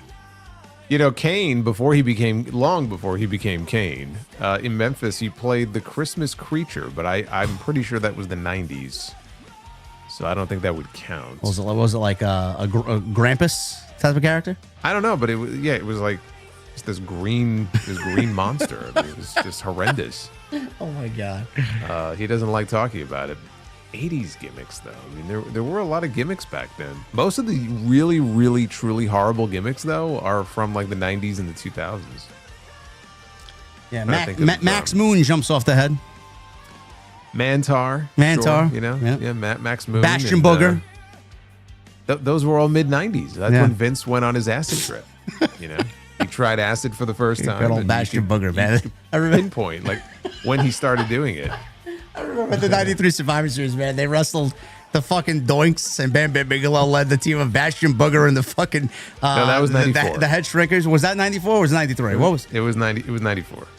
I don't know. I remember him eating a fucking chicken wing on the apron, and Bobby Heenan was going off on him. Oh my God. What was Bobby Heenan? Okay, so if Bobby Heenan was there, then it would have had to be 90. Are you sure Bobby Heenan was? Bro, it was 93. It was the Bam Bam Bigelow, the Head Shrinkers, and Bastion Booger versus fucking Doinks. Yes. All right, I thought Booger came in 94. But you may be right. Why are we having an argument over Bastion Booger is what I want to know. Like, let's get out of here, man. Big Ben with a 499. It won't be the last. I've been around since the first fuck those other guys shirt. Just never been able to catch the live, but with my schedule change, I am again. Well, Big Ben, thank you, brother. We hope to see you here next Tuesday. Lorgasmic with a 10. At this point, knowing Triple H, the person Randy was talking to was Danhausen. He told Randy he is cursed. It is now very profound. He realized now he's got to go back to being 2009 Randy. Danhausen's got his own problems. Called The Miz. Furious Nation with 499. Thoughts on Randy forming a new legacy with Ricky Saints and Ethan Page following WrestleMania? You know what? I wouldn't hate it. Me neither. I would not hate that at all. Get back at Cody with his good buddy Ricky Saints. I like it. Lavelle with a 5. Did you guys check out Ricochet's apology? Apology for the MS comment about the fan. Also, why do y'all think Victoria has yet to be inducted into the Hall of Fame? All right, I'll let Jason answer that question. No more Ricochet comments, guys. It's over. Okay? I mean, we could ask this question about a lot of different people, why they're not in the Hall of Fame. I don't know. I did feel like for a while she was probably on the outs with them, and then more recently I think things were okay. So it just comes down to, you know, when they have a female inductee, who do they pick? Because there's other, like Mickie James is not in. You know, she's in the TNA Hall of Fame. You could argue that she should be in there. So I don't know. It's a weird process. There's no voting process. It's kind of just like someone will throw out the suggestion, hey, let's put this person in. Look how long it took for Demolition to get in there. Michael Krause with a $2 super chat. They would be in a faction of some sort for Seth. No, we don't need Seth in another faction. I don't want to see that. Young B with a 2. Glad you're way more level-headed now, JD. Love your work. Yeah, you know, I'm getting older. I got more gray in the beard. No reason to yell over everything. Incredible one. Skinner was a 90s gimmick. Yeah. That's what I mean. Everyone's naming these gimmicks. They're all from the 90s. Yeah. Skinner was all right. You know? Alligator Man. What about the Ding Dongs in WCW? Was that late 80s or early 90s? That's more your alley. I don't know. Yeah, that was probably Jim Hurt. It was probably early 90s. They had the hunchbacks who couldn't be pinned because curved shoulders. That was their gimmick. Lord Gasmick with a 5. All that nuclear heat Gunther's supposed to have must have been vaporized because he's nowhere to be found. Guess he took Cena's gimmick because we can't see him. Yeah. Never mind the career killer. He stole John Cena's gimmick. Oh, we got our answer. What happened? How did I forget about this? The Red Rooster. Terry Taylor. The Red fucking Rooster. Yes, that was an 80s. That was basically a career-killing gimmick for him. Now, what exactly is the Red Rooster? He's a rooster. Did he come out making rooster noises and motions? He did. Okay. And he had the red in his hair, like a red stripe, and he would go like this. And he would come out. Like he was clucking on his way down to the ring. Yeah. Somewhere in the 80s, Vince said, "This is a great idea, pal." That's what's called a rib. And now he's a coach at the Performance Center. Well, he's worked behind the scenes in multiple companies, including TNA, and there aren't always such great stories coming out about those days. Yes, Lorgasmic. I don't know where Gunther is. Hopefully we see him back in the next 4 weeks. Otherwise, I'd be very concerned. Furious Nation with a $4.99. He says, honestly, I feel Chris Statlander and Britt Baker both deserve better. Could you see Stat and Britt leaving soon for WWE? No, I cannot. No. Cannot. Bossmo Jackson with a $1.99. Big Ben must just have gotten paid. Dude is loaded tonight. Listen, we love Big Ben. We love the support, man. Young B with a 2. To clarify, Okada's belts would be unified. Yes. Yeah, that's the plan. Hopefully that's the plan. Cinematics with a 2. Who is your Mount Rushmore for women's wrestlers? All time?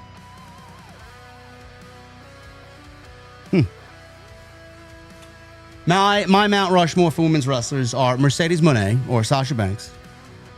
I'd probably go Lita. Probably go Mickie James. And that fourth one is going to probably Becky Lynch. Yeah, I mean, Mercedes and Becky, I think, would be on there for sure. And then, and again, I feel weird leaving out so many great, like, Japanese women's wrestlers because I know you wouldn't know. I wasn't watching when I was younger, but there's names like Manami Toyota and stuff. I understand we're leaving a lot of those names out, Aja Kong and all that, but like Bull Nakano. But Mercedes, Becky. It gets tougher with the other two. Yeah, I don't know. I'd have to really think about that. Very good question, brother. Thank you. Jimmy Fingers with a $10 super chat. Is there anybody possible that would be a legit surprise that Randy was talking to? Too bad Dustin is still under contract. I would love to see Dustin whoop Cody. I hope it's not Flair or Rock. I think we have come to the conclusion that the best one is Kevin Owens. And that makes the most storyline sense. Souza with a $20 super chat. Question for our resident supervillain, JD, and Solo can answer this as well. Favorite hero's death? Optimus Prime, Transformers 1986, or Duke, G.I. Joe, the movie 1987, before the edit was made for him to fall comatose? I will leave that to you because I think that's right up your alley. My favorite heroes, I don't know if I call it favorite, because if you showed it to me even now as a 43-year-old man, I'd probably still tear up. Optimus Prime's death was very bad as a child. I have to go with that one. That was, as far as cartoon deaths, yeah. Yeah, that hit pretty hard. What about Bambi's mom? No. That didn't have the same feeling, no. Wow. No. You're cold-hearted. Does that make me evil? I think it does. He did say I was a supervillain. I gotta go Optimus Prime. Fast Eddie with a $4.99. Rhea wins Mania. Keep on her for a while until Bianca comes back. No, I think Jade wins at WrestleMania. You remember we saw B-Fab and Jade talking to each other. We don't know what that means on Friday Night SmackDown. We'll see what happens there. Alex with a 5. Did you guys know people who are 12 feet tall don't make great kings, but they do make great rulers? Okay.